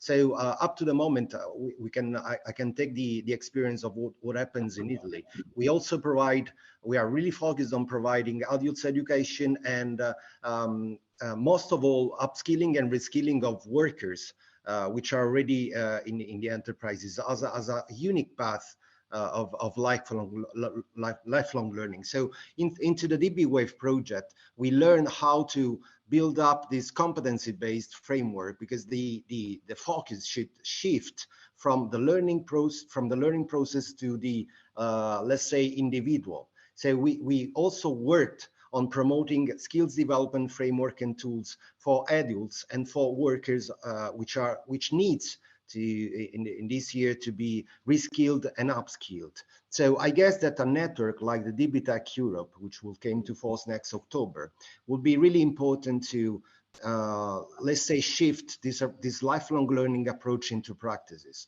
Altogether, I think we can work especially for disadvantaged, but with a specific focus also on lifelong learning. Thank you, Ivan. Yes, we have another question. So thank you very much for both of you. It was very interesting, and you made me reflecting on the importance of the civil society. Of course, I am the president of the Catholic the Federation of the Catholic Family Association in Europe, so I'm very much concerned in civil society. But one issue as to the method. How can you get inspired by the civil society? Because the point is, you speak about the holistic approach, and I agree. But in any case, we need to follow the needs of the civil society, because otherwise it seems too much dirigistic approach. Even we talk about the holistic approach. How can we apply the subsidiary principle? Because we cannot speak about holistic approach, we cannot speak about skills if in the background we do not work together to implement the subsidiary principle. Because that's the difference between a community and a bureaucracy. And I would like to, because we are here also to share our methods, our practice, but in order to be inspired and to do our service following the needs of the community. Thank you. Thank you very much for the question. Indeed, it's an opportunity for me to clarify some points. I'm sorry if I've given the impression that the holistic approach that I was talking about should dictate priorities here and there. Okay, good. I'm relieved. For us, what we always say is that we should put the learner's needs at the center. And to counter this dirigistic approach that you mentioned, putting learner centers at the very center of learners' needs at the very center of our actions means adopting a bottom-up approach. So kind of assessing what are the needs on the ground, what learners' needs, what teachers' needs, because teachers are always the first learners. We can then move up our way and see what we can do holistically as a union in Europe to address those needs. Then subsidiary principles, of course, we are a European civil society organization, so we kind of act in the gaps that the principle leaves us. But of course, I mean, there's only so much we can do with education at European level without getting into international competences. This is why we tend to ourselves, we work mostly European level, so engaging with the European policy processes. At the same time, members of ours and mostly their members, they engage at national level. There do not exist lifelong learning platforms at national level, unfortunately. We would love for it to be the case to have civil society organizations that bring together all actors in education and training. Honestly, this would be one of my very long-term objectives for my own organization. We're not there yet. We're not close yet. But perhaps, I mean, you know how they say with utopias, you need utopias because you need a polar star to guide you. You might not reach the star, but at least it's there. Thank you so much. Yeah, Andrea. Ivan, would you like to comment on this? Yes, just that I also work for a civil society organization from the Salesian side, so I can bring my experience. Actually, what happens is that civil society organization, let's say, wait. So if we think about, you can hear me? We lost you. We lost the last sentence we lost. So can you hear me now? Yes, now yes. Yeah. Okay, thank you. No, I was just saying that working with the civil society organization also from the Salesian side, I can say that this is the real added value of our holistic approach. So in practical terms, what happens is that at local level, civil society organization should play a role not just as an organization of interest, the player in this holistic approach. So we involve them, just taking into account that learning happens not only in schools. So the aim is not just to bring civil society organization working with vet centers in vet schools to provide this lifelong learning approach. The aim is to build up network at local level, so from national side up through regional clustering, to come to your question about subsidiary approach, just to also provide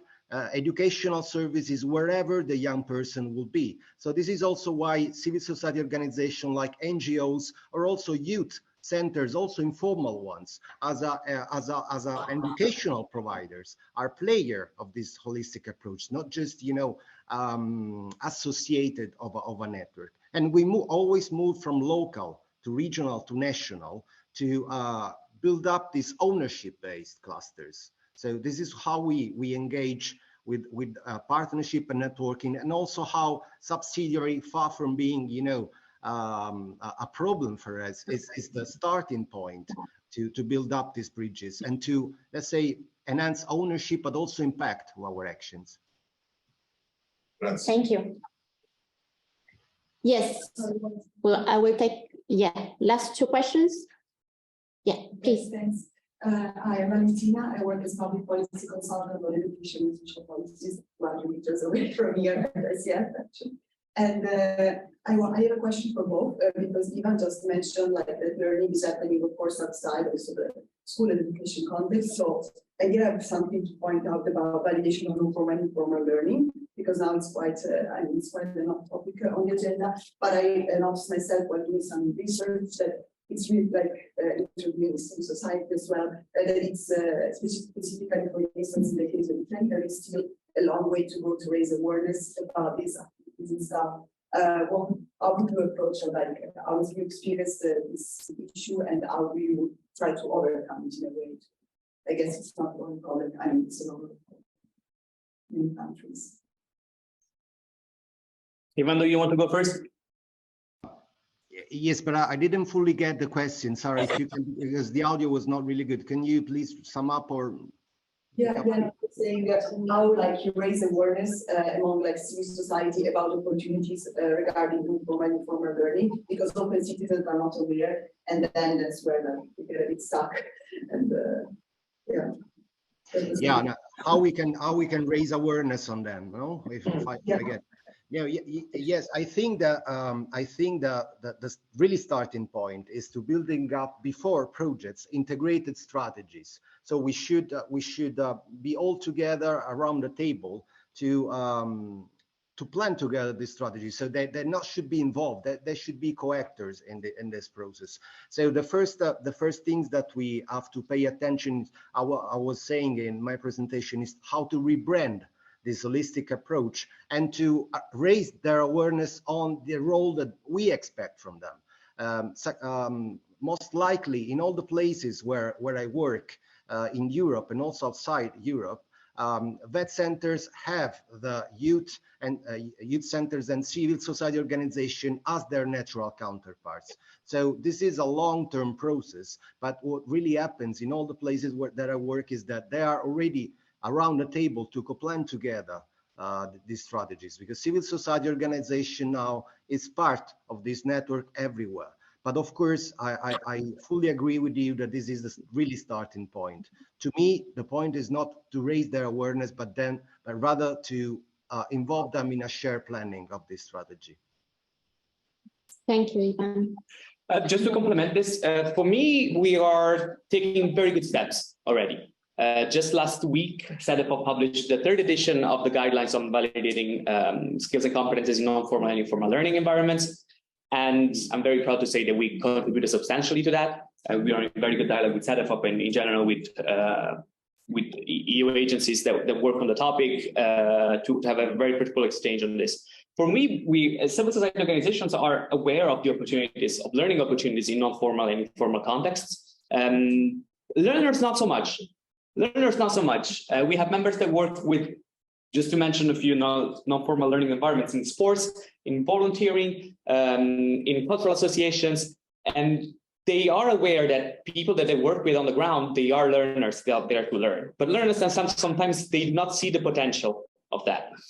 When we volunteer for a local association, we learn something. Learning is possibly not the goal of the activity that we're doing there. Learning is most likely not certified to a certain extent, but learning is there. The learning process is definitely there. And therefore, I would like to echo what Ivan said. It's about branding it. It's about making people realize that it's already there. It's already happening. The reason why my organization exists, and it was founded 18 years ago, so we're relatively young, is just because we wanted to put under the spotlight, to use an expression that was used before, non-formal and informal learning as valid, not even alternatives, as supplements to formal education. As formal education is there, it's quite visible. We all went through formal compulsory education, but we also went through informal and non-formal learning to a certain extent. We're doing it right now. It's not certified. Is it certified? It's not certified, but we're doing it right now. We will work on certification recognition of skills. I hope in the future we will implement the studies and are already doing that. And like on this note, I will conclude the panel and give you all the participants 5 minutes break. It's very short, but then we will have also the lunch moment if you have the time to stay with us to ask more questions and to talk more about this interesting topic. So I thank Ivan so much for finding the time to join us online. Thanks to you. Thanks to you. Hope next time to be there with you. So we convene again around 11:25, ready to start. Thank you. Ciao, Ivan. Ciao, Ivan. Very good choice of records behind you. Thank you.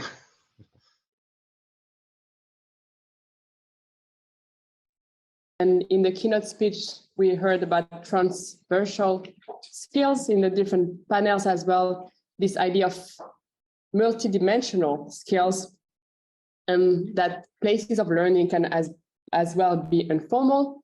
So we touched upon the subject of this panel without naming it yet, which is the family and the skills that people learn within the families. and how much families contribute in this world of skills overall. My name is Bénédicte Collin. I'm policy manager at FAFCE, so the Federation of Catholic Family Associations in Europe. And I will move directly to our first panelist. Madame Arnaud, you will present a field initiative, actually from Belgium, which is directly very close to here. We don't have to go far to have good practices. And you will present a bit what family associations can do as actors of civil societies, but very much as well anchored in the needs of families, but as well, we don't like to say the word support families, we rather use the term empower families, parents in flourishing their own skills, and then reinvesting those skills in all of different areas in life. So please, the floor is yours. Thank you to the Federation for inviting me to present the workshops, the Chantier Education. My name is Monica, and with my husband, we have two girls, aged 17 and 12. We have been living in Brussels for 24 years. I would like to introduce Dorothée Lefort, Gaëlle de Saint-Moulin, and Elisabeth Peters, who are here with me today. We have been working together in Brussels for 16 years now. The workshops are a service of the Catholic Family Associations in France, known as AFC. They are open to all parents who wish to reflect on the coherence of their educational choices, whatever their family situation or their religious convictions, provided that they agree broadly with the Christian humanism that inspires the workshops. The workshops can thus be considered as missionary, but without direct announcement of the gospel. The groups are mostly made up of mothers, sometimes fathers, couples, or grandparents who meet regularly to work on their education, to share and enrich their daily educational experiences, and to give more value to their mission as educators, each in his or her own setting. Here in Belgium, the workshops are attached to the AFC. There is no AFC in Belgium yet, and it does not seem that there is a proposal like the so-called workshops on offer in Belgium. The French AFC have existed since 1905 and were created at the instigation of dads. The AFC are therefore providing a framework for community service and mutual aid, and a force for proposals to economic, social, and political actors. The workshops are only a small part of the AFC's range of services. They were created much more recently in 1990. Why they were created? The workshops were created because they responded to a demand in France and Belgium. Until 15 years ago, Belgium didn't have any. They came about as a response to a call by parents to be supported, to share their questions, their difficulties, and their joys arising from education. There is no such thing as a perfect mother or father without difficulties. And there is no single recipe for education, but many ways of education. Parents increasingly doubt their own ability to educate their children, and these doubts are multiplied by the loss of stable social mores and the search for meaning. The workshops helps through exchange to de-dramatize worries encountered in the family, to put things in perspective, but also to become aware of the positive points in education, and there are lots. Parents face the same difficulties and explore avenues they may interest other parents. The workshops are a place of mutual aid and goodwill, which allow parents to reflect calmly on their educational choices. Currently, there are 13 educational workshops in Belgium, more than 500 in France, spread over the entire country. How a workshop actually functions. The way workshops function is very structured, and its 30 years of experience and constant adjustments testify to an innovative and modern pedagogy. The workshop relies on a pair composed of a parent leader and a parent facilitator. Both come from within the group. The pair is accompanied by a referent who is supported by a national team and regional referents. The pair receives training over the years through a partnership with a very high quality training organization called the European Institute for Human Development. They propose 3 specific modules. First one, preparing, conducting, and leading a workshop, introduction to active listening, and the place of educational benchmarks in the workshop meeting. Alors, what exactly is a workshop meeting? A meeting of the workshop brings together 6 to 10 parents who meet once a month for 1 school year to discuss a series of educational issues, one at each meeting. A meeting lasts 2 hours. The 3 objectives of any meeting are to enhance, to enrich, and to give meaning. Enhancing through listening to others and being listened to, making it possible to become aware of one's own worth and to cultivate self-confidence. Enrichment by sharing experiences and educational benchmarks which provide answers to one's questions. And giving meaning, the why of our education, reflecting on the good I want for my child. The participants who have chosen the theme together prepare the meeting using a simple questionnaire drawn up by the leader and facilitator pair. This questionnaire is sent to the participants in advance so that they can prepare the meeting, preferably with their spouse. During the meeting, there is a 3-step reflection process. First, I describe a bare witness to what is happening in my own family.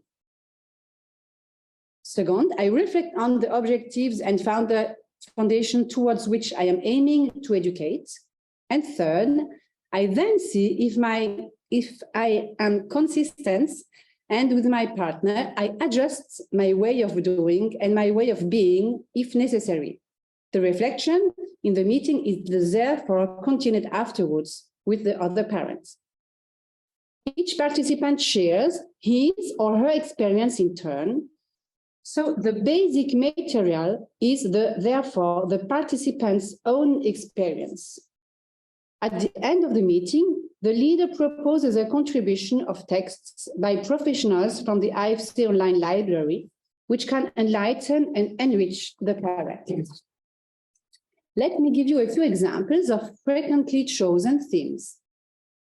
Conflicts, difficult children, bedtime, the use of the internet, of the new technology, relationship with the school, support for schooling, authority versus freedom, mother and career balance, how to communicate with our teenager, emotional and sexual education, leisure activities, the role of grandparents, meals, holidays, the relationship with siblings, the ecology in the family, and so on. The family plays an original and unique role in the education of children. The love of parents is put at the service of children to help them become the best they can be. The workshops are a very concrete initiative. This initiative aims to strengthen parents in their role as the first and principal educators of their children. The family is indeed a mini society. It is always in motion, and its environment is also changing. Children grow up, society takes on new values, which increasingly question parents. I have seen that a workshop is a valuable investment. It fortifies the family, it helps deepen values in a changing environment, and it provides guidance for a more confident future. The workshops allow us to take a step back and even to achieve a kind of inner peace. They allow us to educate our children, future men and women who are well anchored in society and be a witness to humanist and Christian values. Today, the education of our children is a real challenge. The workshops encourage us and teach us to look at our children with love and hope in the same way that God, the Father of all, looks at us. Let me conclude with the testimony of a mother. These years of workshop have made me grow on a personal level, but also in my relationship with my partner, within my family, and with my friends. Thank you for your attention. Wow.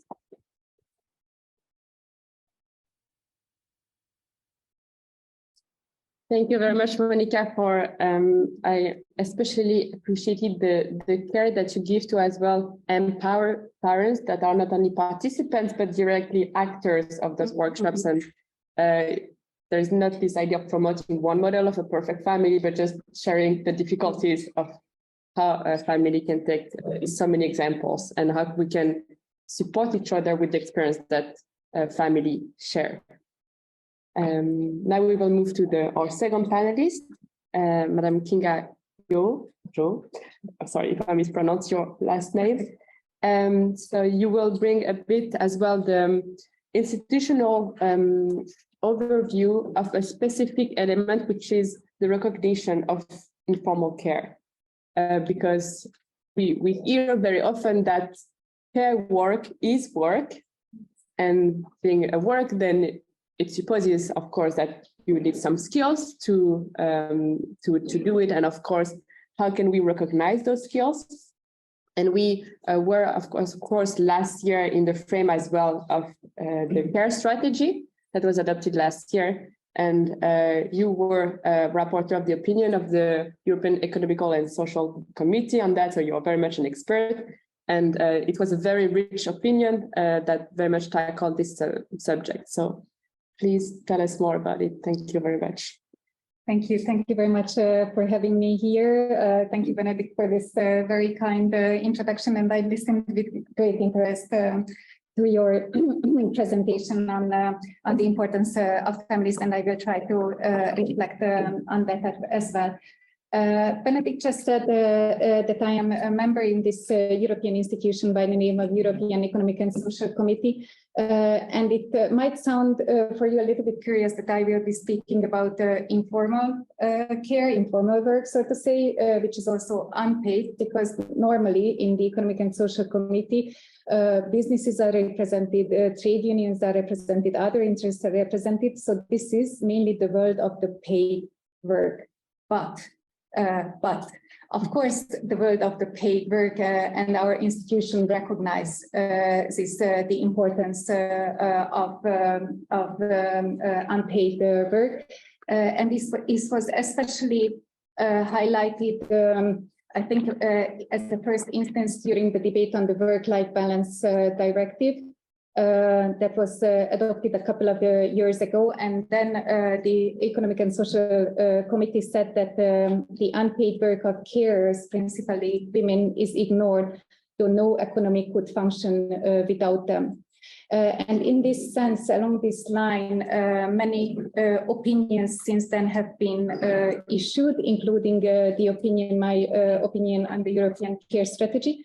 But there were also some own initiatives by the title Family Caring for People with Disabilities and Older Persons.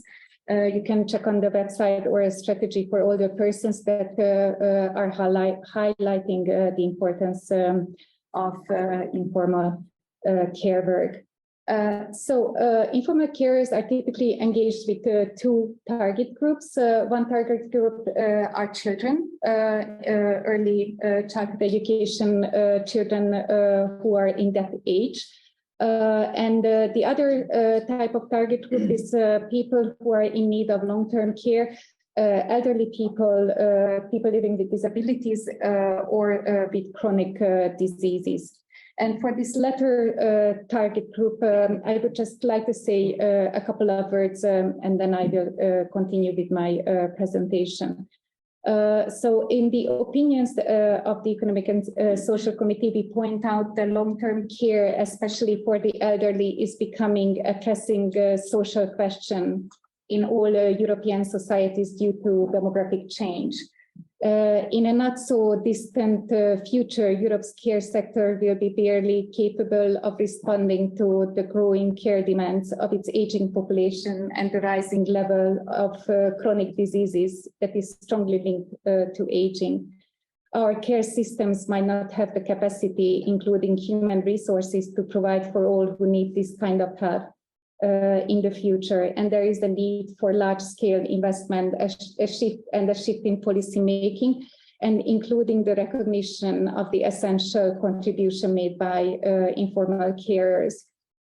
I would like to put on the first slide. These data and findings are taken from several of the opinions, and I do not want to go very much deeply into them, but still highlight some of the points because I think it is important. I would like to speak a little bit more about skills, but seeing these numbers, for example, 29% of living in the EU say that they are not working or are working part-time because of caring duties. I think this is something, a crucial and an issue that needs to be tackled. Also, another striking data, I think that non-formal care in elderly care, it accounts for actually 80% of care that is done in this sector. And then you can also see in terms of GDP, how much time is spent translated into billions of euros and how much it compares. This is coming actually from Commission data. And of course, there is the lack of professionalization possibilities such as training and accreditation. And I'm turning to the first point. Why haven't I started with the definition and why am I using synonyms to informal carers, family carers, unpaid carers, non-formal carers, and in some context, in some countries, we refer to these people as invisible workers. In my country, for example, in Hungary, we also say invisible work because there is no definition of it, and this is how society sees it, and this is how some of the civil societies are defining informal care. Of course, just to tell you the typical, the characteristics of informal care, I would like to point out that it is unpaid and that it is also to done not in a professional setting. I will put on my second slide, which is the circle of care. This is a very simple circle of care. And if this circle is not functioning or non-functional, then care cannot be provided well. In this context, I would just like to point out the interrelationship between informal carers and professional care workers. And there is the need of mapping of the realities and needs of informal carers, as we point out in the opinions coming from the Economic and Social Committee. What is not on the slide, but what is very important when we speak about care is how much we value the care that is done, not only in the family, but also for a society. And I would just like to highlight an example or tell you very shortly a story when we were sitting down with the civil society representatives to speak about this European Year of Skills.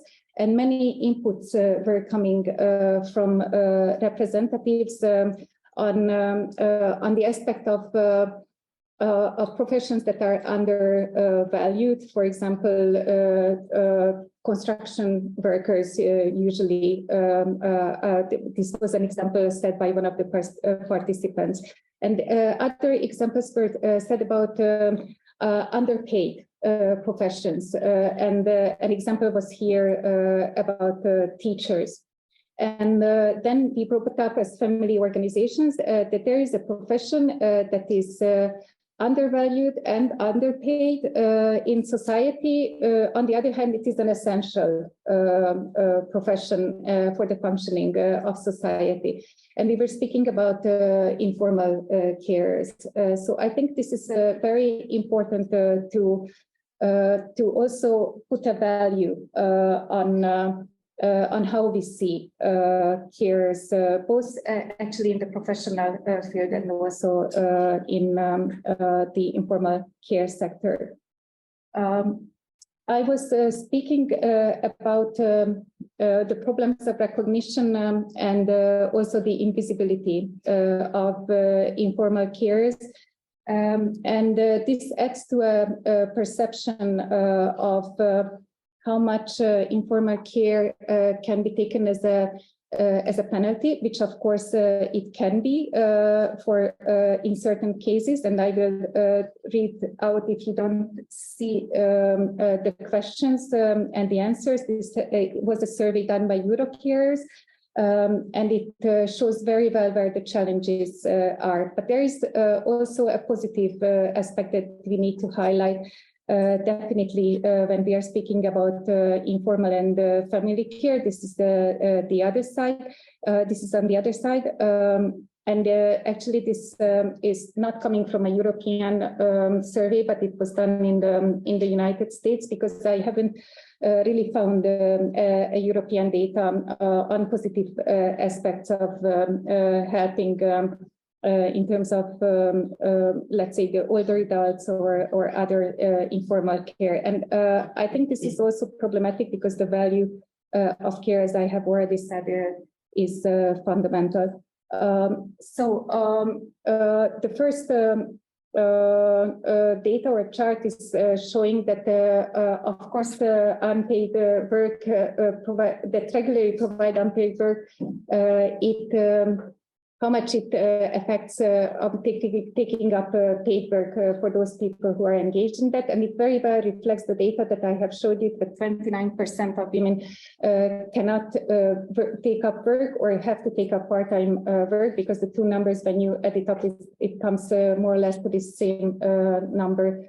And it is a penalty, especially for women, because there is this vicious cycle of not being able to take up paid work because of care duties and or having to work part-time or going to jobs that are allowing greater flexibility. And the other one is about the negative effects that is associated, and it's mainly about the personal well-being of the informal carers, and this has to be taken very, very seriously, because people who are providing informal family care for years and years long, it's a responsibility that they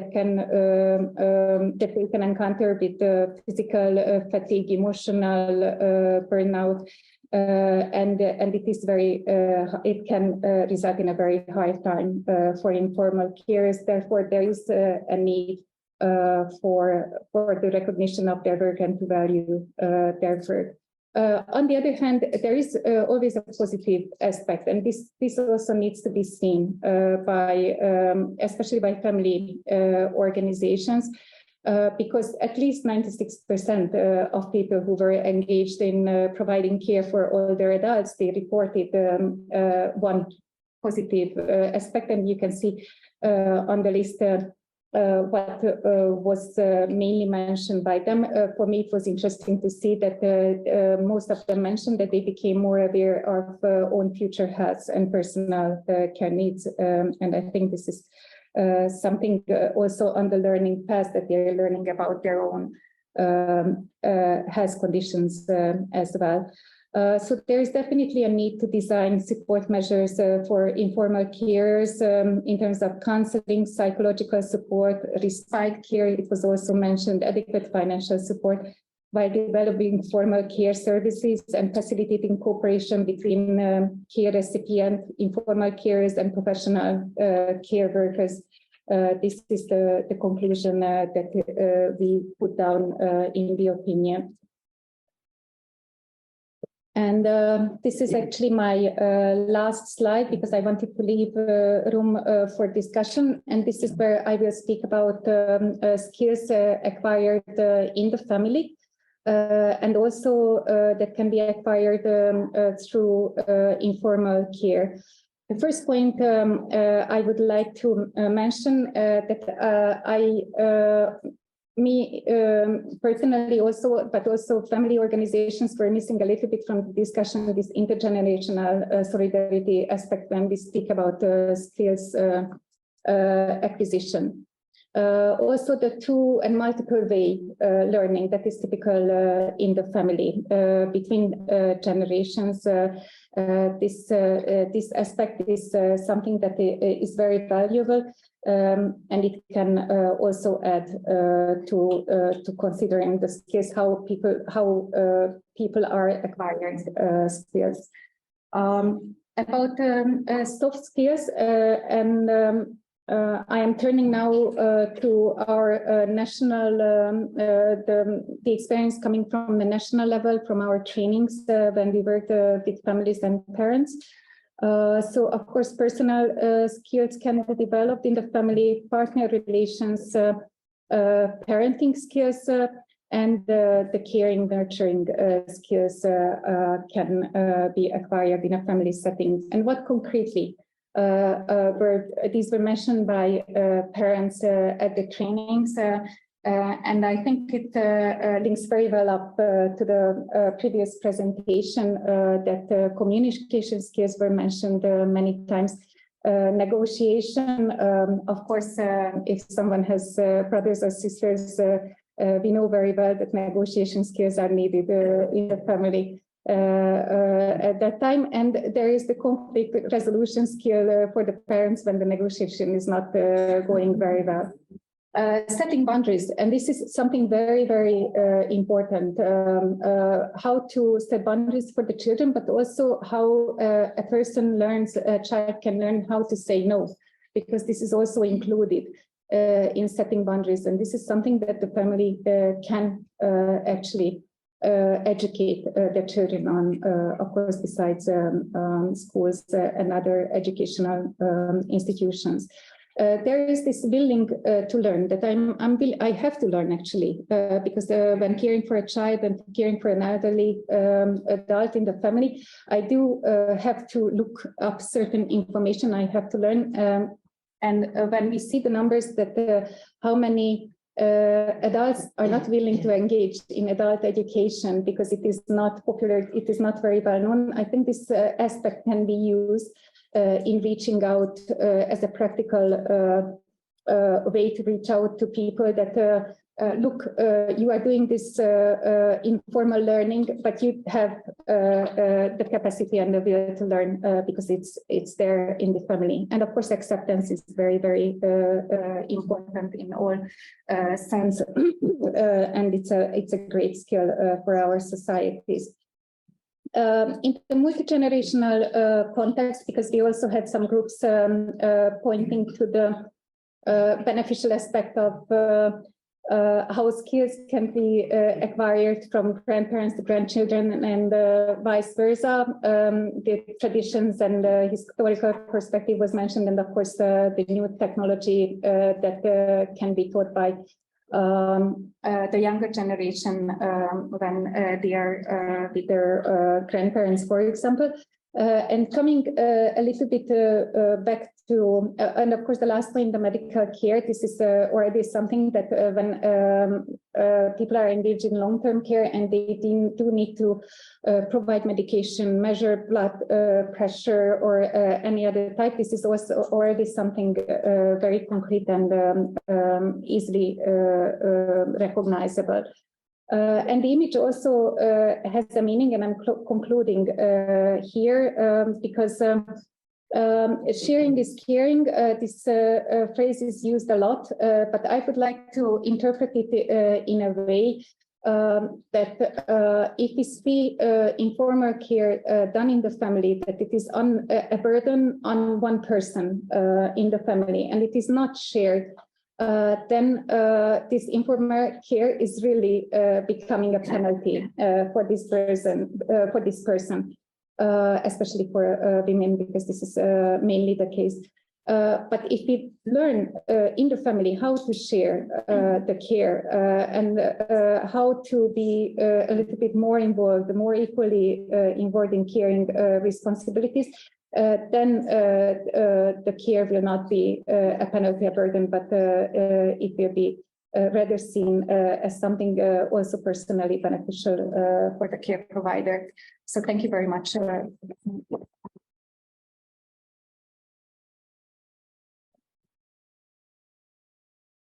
Thank you very much, Kinga, for stressing not only the need to recognize informal care as giving skill, but as well the negative impact of not recognizing it overall on persons and family members. And of course, the great skill that everyone can learn within the family. Now I open the floor to any question that you may have. Yes. I have a question. You were talking about the necessity to validate and to recognize the skills acquired through caring in the family. So what I wonder is how can this really be recognized, or how can the skills be recognized? Who can do that? With what methods? And what is the aim of the recognizing? So should the person, let's say, who has cared for a person for a long time, well, should this be the entrance door to do it professionally, or what is the aim, and who can do it and how? That would interest me. Mm-hmm. Good. Shall I try to respond now, or are you collecting questions? No, this is not the system. Okay. Thank you. That's not the system. Thank you. Thank you very much for this question, because this is actually the very core of it. And I have to tell you that I don't have the answer, the best answer, but I am trying to list some of the possible answers, and also coming from what we experienced in my organization, the family organization. So about recognition, we speak mainly about informal carers who are engaged for a longer time, either with children or for the elderly or people living with disability or some kind of diseases. And the need comes when after a longer period of time, this person would like to return to the labor market, but has no proven experience, work experience for all these years, let's say, that he or she spent at home caring for someone. And there are some good examples already of skills validation in some of the countries. But here I would also like to use the occasion and reflect on or have an analogy of coming from youth work. It might sound a little bit strange, but for young people, there is this possibility when they are on an international exchange or they are doing volunteer work of having a so-called youth pass, which is similar to the CVs that can be produced, but this is focusing on the 7 key competencies that can be acquired through informal and non-formal learning. So this is kind of an approach that can be used in adult education as well, translated there. We are experimenting with it, how it can be used. And actually, this is, I think, an area where there is cooperation needed among civil society organizations, but also education providers and all actors who can be involved. Another question. I would have actually one question. You gave some examples of what the parents within the workshop were sharing together, and in terms of very concrete example of skills that maybe parents are not even aware that they developed, or they can exchange together, and maybe it as well. I think you spoke about confidence and self-confidence as educators. So what kind of skills as well is invested within those workshops and people can exchange on it? Thank you. A lot. Absolutely a lot. Family teaches us to listen to each members, to respect the others, for example, so everybody can understand which is the place of everybody, the parents, the little ones, the big ones. So who is responsible, who is not responsible, and all this, you can use it when you work, in your work. Another skill that teachers, which family life teaches, is listening, active listening, understanding what your child is saying behind what he's saying. And also the setting of limits, the respect, the right distance to have to your chief or another person. All this can be used for a manager or somebody who is working. I don't know if the persons who accompanied me want to give an answer also. But all the skills we learn by working together. So, and I have examples of parents, and Elizabeth also can say she could find very easily work, not because of her diploma of the study she did before, but because she explained what she did as a job, as a responsible of a chantier d'éducation. And this was the point why she could find a job.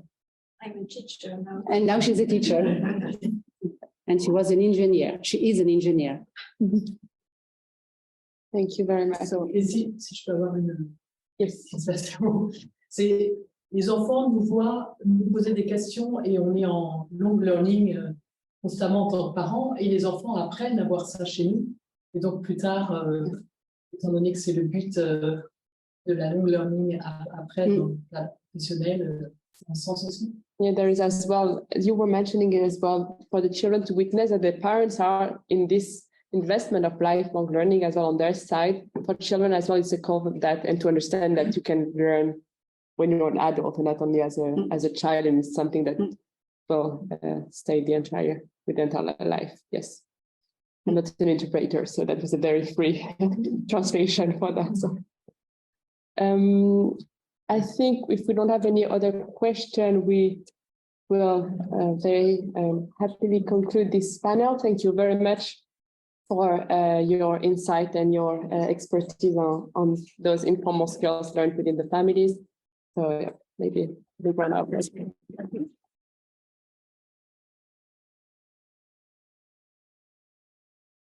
And we will now move to the concluding remarks.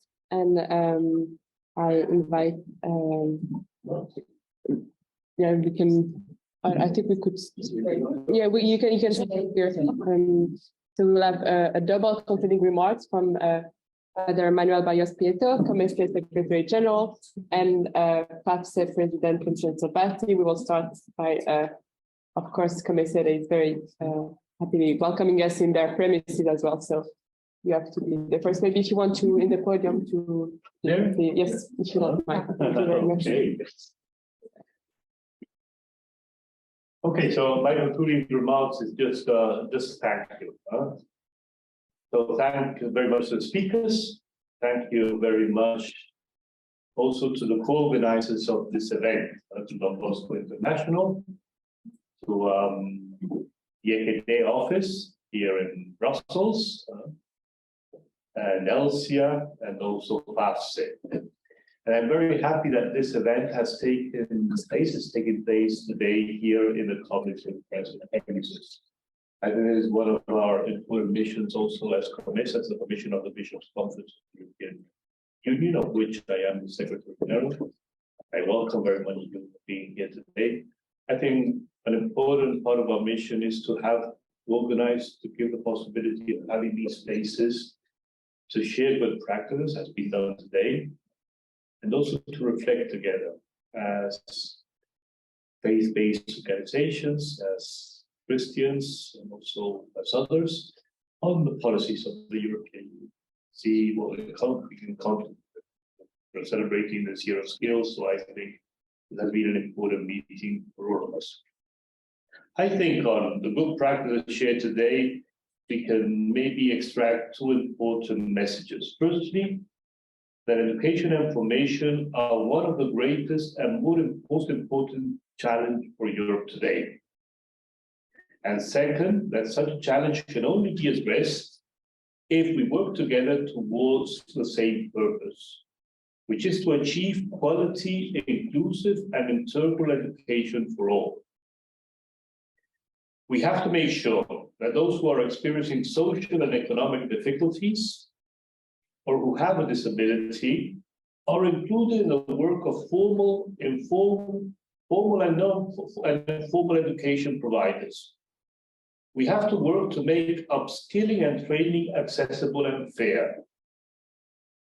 The promotion of each and every person and the fight against social injustice and inequality of opportunities that is present also in Europe is part of our mission as Christians.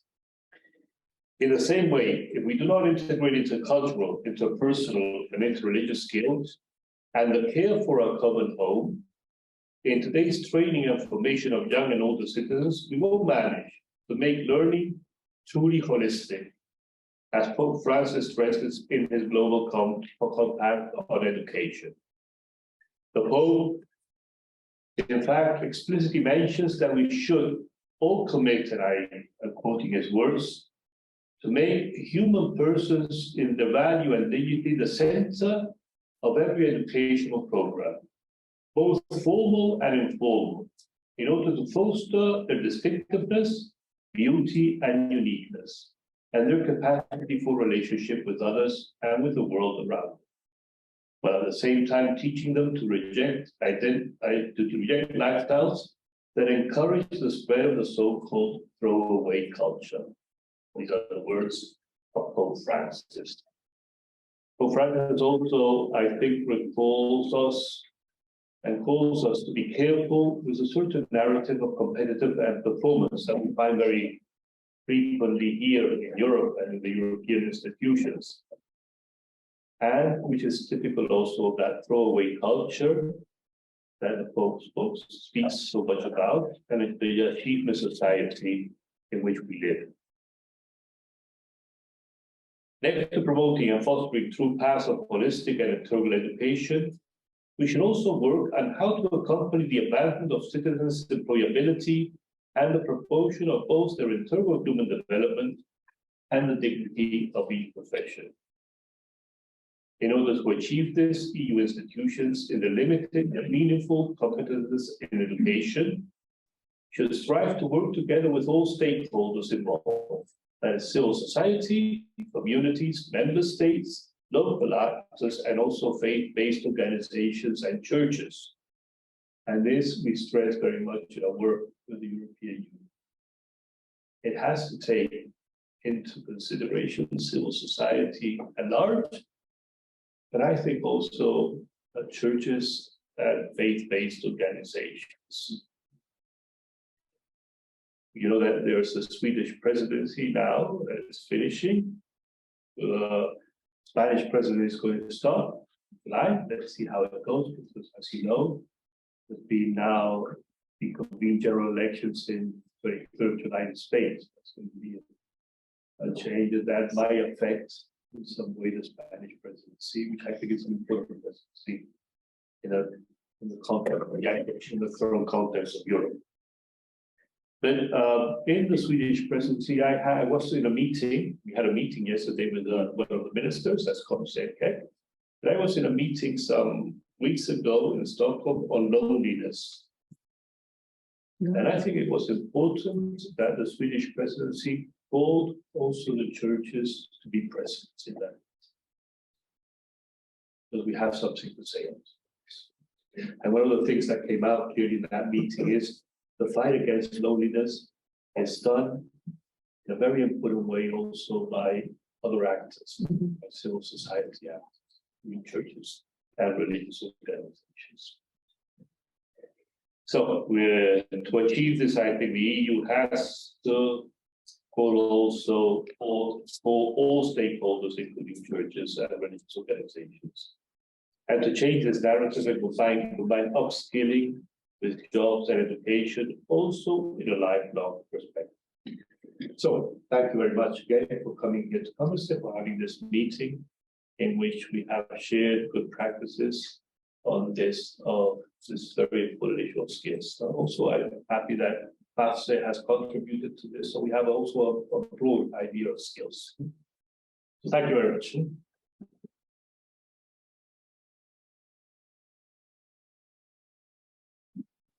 Now, last speaker, FAFCE President in Principal.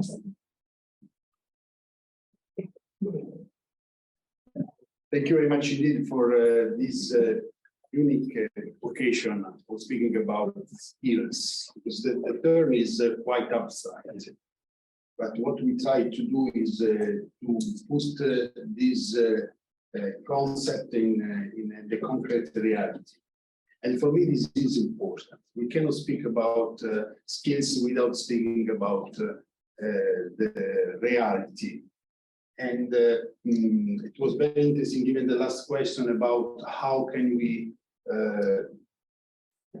let this informal work recognize. I think that we have many experiences, and we cannot have model speaking about that.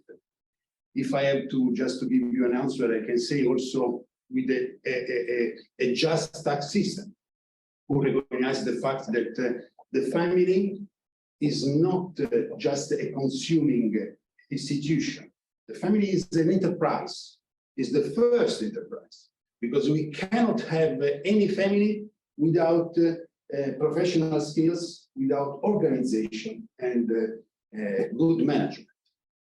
And the word economy comes from the old Greek nomos and the okia, so it means management of the family. So the family is the prototype, is just the example of every other economical bodies. So if you organize it, now there is also my wife, Carla, we live this experience, because when you go to a bank and you are considered as a consumer, but you are not a consumer. Even if you have to buy a house, and they say, no, I cannot provide the same service we do for the enterprises. Then you say, look, I cannot eat the house.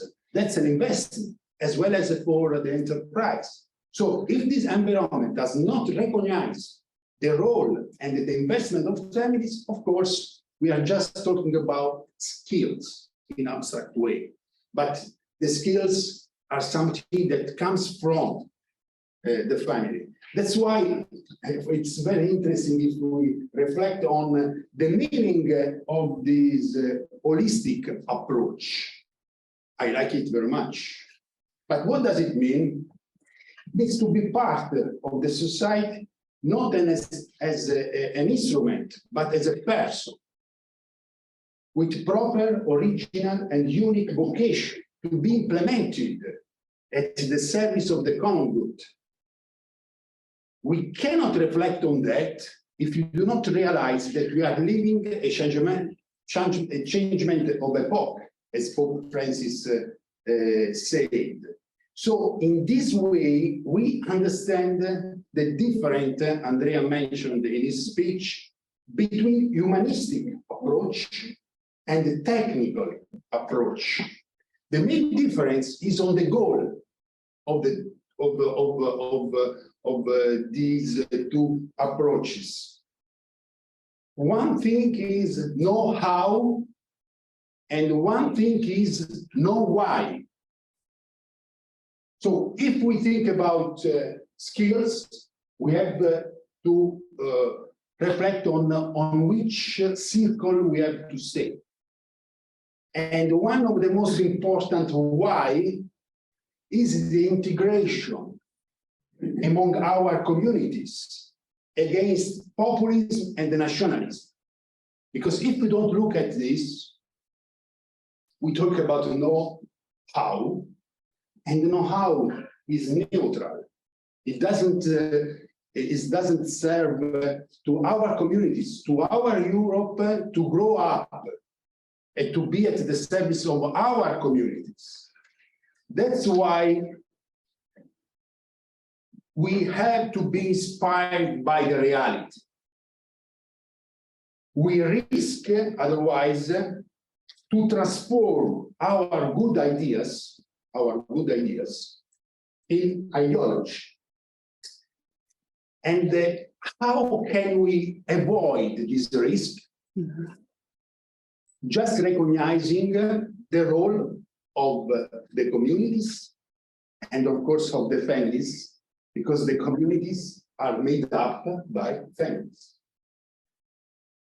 In the families, as we have just said, we have just heard from you, we understand that the skills are as such if they are not detached from the responsibility. That's important. How can we say that skills are not privilege, so they are good at the service, if of course we think about the responsibility of those who have the skills? It's not a privilege, that's a responsibility. Because otherwise it's like a compensation, it's like a consideration, it's like a price. I have skills, so I deserve to do what I want. No, it's not that. It couldn't be a topic for Europe. It could be a topic just for yourself, an individualistic approach. But if you think about our communities, you have to consider your skills as a responsibility. Otherwise, it's a privilege. And we cannot think about the person without responsibility. And the skills must help the person to implement his or her vocation. Otherwise, the skills are useless. And of course, where do you learn it? In the family, because I'm father, Carla is mother, I have children, and I have skills vis-a-vis my children, but it's not a privilege, that's a responsibility. And if you don't live this experience, if you do not live this reality, you cannot understand, because you have just meritocracy. Everybody speaks about merit, okay? But it's just gaining, because it comes from Latin. And it's some kind of a compensation. But we are talking about contribution, not compensation. And this is, of course, let me say, different. And we rightly spoke about the digitalization and ecological transition. And we also need to take into account the demographic transition. But we cannot, in all these topics, we cannot avoid the family. You cannot solve the demographic winter without the role of the family. Because we have to look at and focus our attention on the function of the family at the service of the common good. In conclusion, during this demographic winter time, we cannot avoid the family. The family cannot be considered for granted and cannot be replaced. We can replace our organizations, educational institutions, but not our families. This is the reality. We are talking about the reality. And we cannot imagine any sustainable development without intergenerational balance.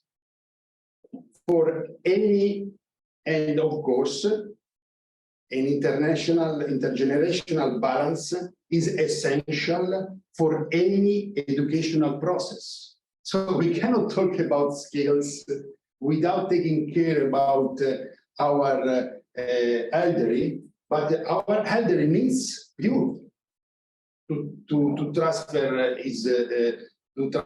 the skills. That's why we need intergenerational balance. And we achieve the intergenerational balance if you recognize the role of the family. So education in family is informal, also because it cannot be reduced to a single model. There is no single recipe for the education. For that, the family is not a model, but is an example of the service for the common good. Thank you.